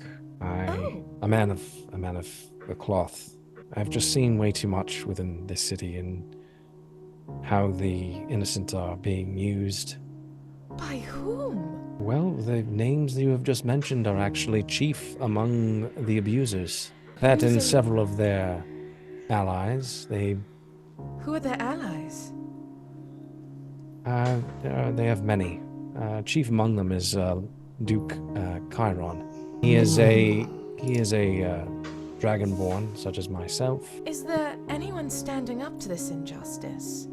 Any There is factions? a Tabaxi family that are happen to own a silk?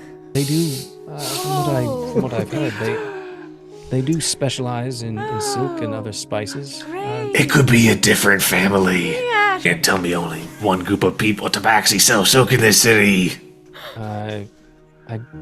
They are the Six Clan. Mariah, Vale, Chance, missing Max. That one. Max is not missing. Max was the one who spoke to you. Matt, I Oh, think Matt. it Oh, was. Matt. Mark. Mark. Missing Mark. Max. And Mark, the missing eldest. That one. I'm sorry, I don't know their names. I just know That's that all right. the family name is Six. Well, I'm glad to know that there is some form of rebellion, but do not lose hope.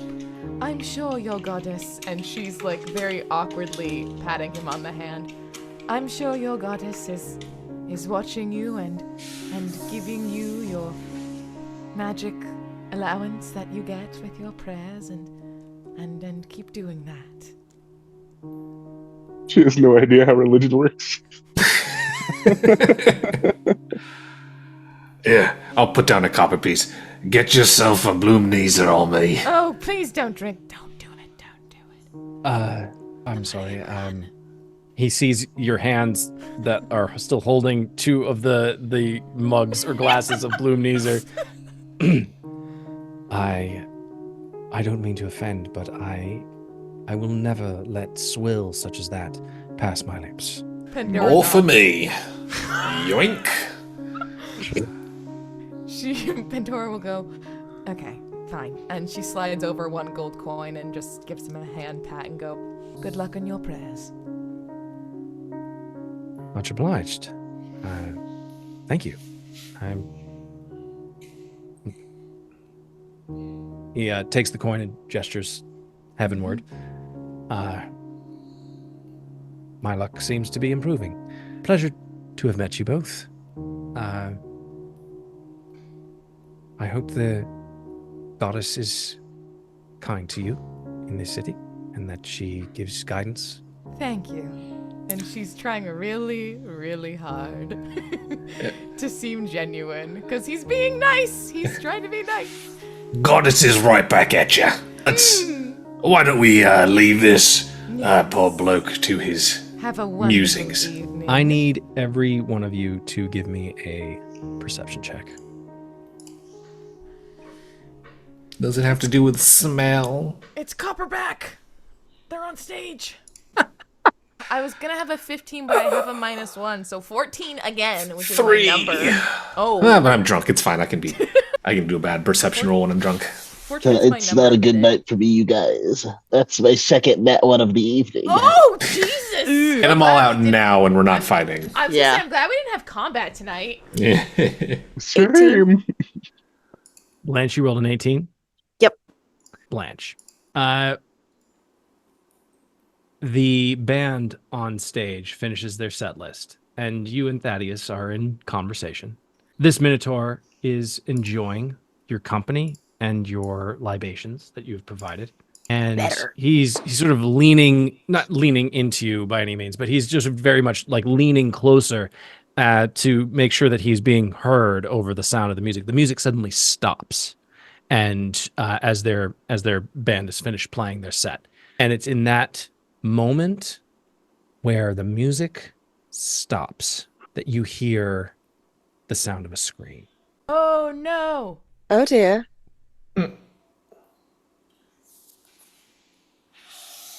Ooh, not the bartender. As you hear the scream, it's coming from the front of the house. It's coming from the front entrance Oh. of the Silk Sensations. Rip, girl, rip. And you hear it sounds like Lady Darshai. Okay, Roro. that's rough. Rip to a real one. Thanks for trying to get in my head. Quick, I'm not moving. yeah, I don't quick hear glance. it. Quick glance around. Does anybody else run to? The Furbolg, the long-haired pink Furbolg starts to run towards the door, along with the female elf. I will go just to see what's going on, more out of curiosity than like first responder. Yeah. Once I see people sort of rushing the door, I will also start moving in that direction. Reason why we're running to the door, everyone. This is more of a saunter. I'll grab a glass of water and down it real quick to try and sober up before we. Oh, you think that's going to sober you? Yeah, I'll do it real quick, real quick. Did Thaddeus notice the scream too? Is he getting up or is he staying? He did not seem to notice. He was very much just sort of looking into your eyes in this moment, and also enjoying the drink. It is a very potent beverage, and he just seems to just be very engaged with you. You hear that sound and you see people begin to make their way.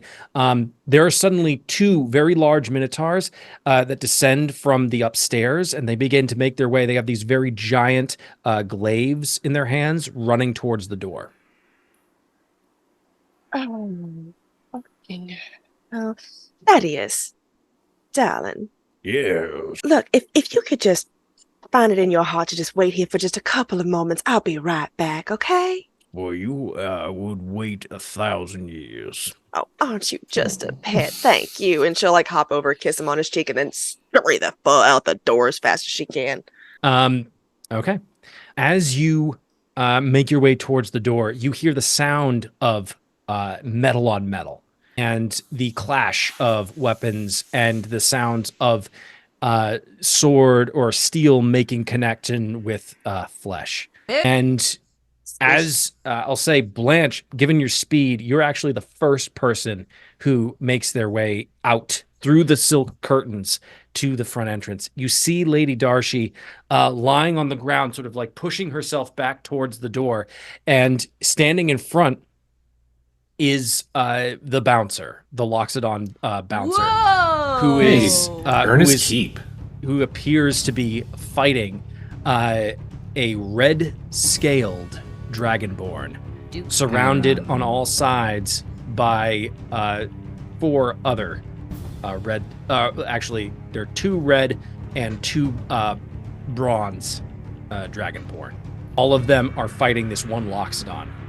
Jesus. In the space, you come on the scene, you see Lady Darshai lying to your left, or lying to your right, rather, and you see this one Loxodon fighting off, trying to defend the lady of the house. And you see that these 4 would look to be a part of some retinue or entourage. They're fighting this Loxodon and sort of like hemming him in. And then suddenly you see the red-scaled dragonborn come in just alongside, and with a very large axe just moves in and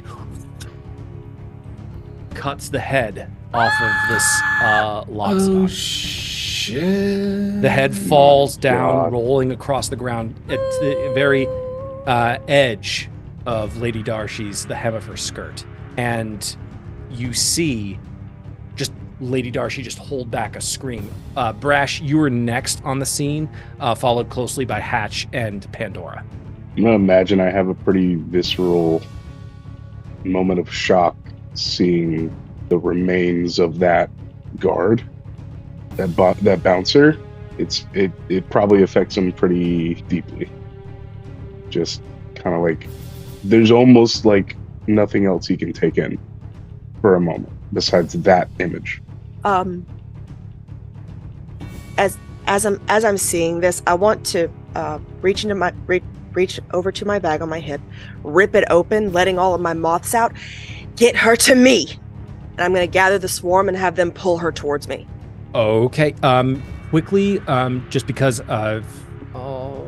actually no, your moths would just do what you tell them to do. They immediately swarm. It's like 1,000 feathers suddenly just coming up underneath Lady Darshai, just sort of gently like lifting her up ever so slightly, a few inches off the ground, but then very swiftly moving her across the ground to right behind you, Blanche.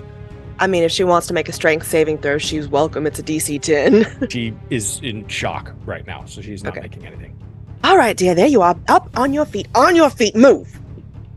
Lady Darshai slowly, or as quickly as she can manage, gathers her dress and rights herself. And using you, Brash, as a way of like pulling herself up, she immediately moves back past the curtains, back into the Silk Sensations. I assist her in whatever way I can to get her on her feet, and I will shake myself out of it. I will stand as a door in the threshold. Okay. You post up right in the doorway. At this point, the red-scaled dragonborn flicks his axe, and blood just spurts onto the ground. He looks you up and down, Brash. Doesn't acknowledge Blanche. Maybe a mistake. Looks at you, Brash. I didn't anticipate a twofer this evening. I don't say anything. I don't say anything. And I weigh that in my mind for a second before I just go, yeah. Pull out my longsword. I sure as hell would. And that is where we will end for tonight. Oh, That shit. poor Loxodon. It's okay. I'm gonna use him. That poor Loxodon. I repeat what I just said. Thank you, everyone, for watching. Tune in next time where we will see if our heroes are any good at combat. So yeah, we will see you then. We love you, and we will see you next time. Have a good rest of your week, and hope you roll nothing but nat 20s. Bye. Night. Have a nice day.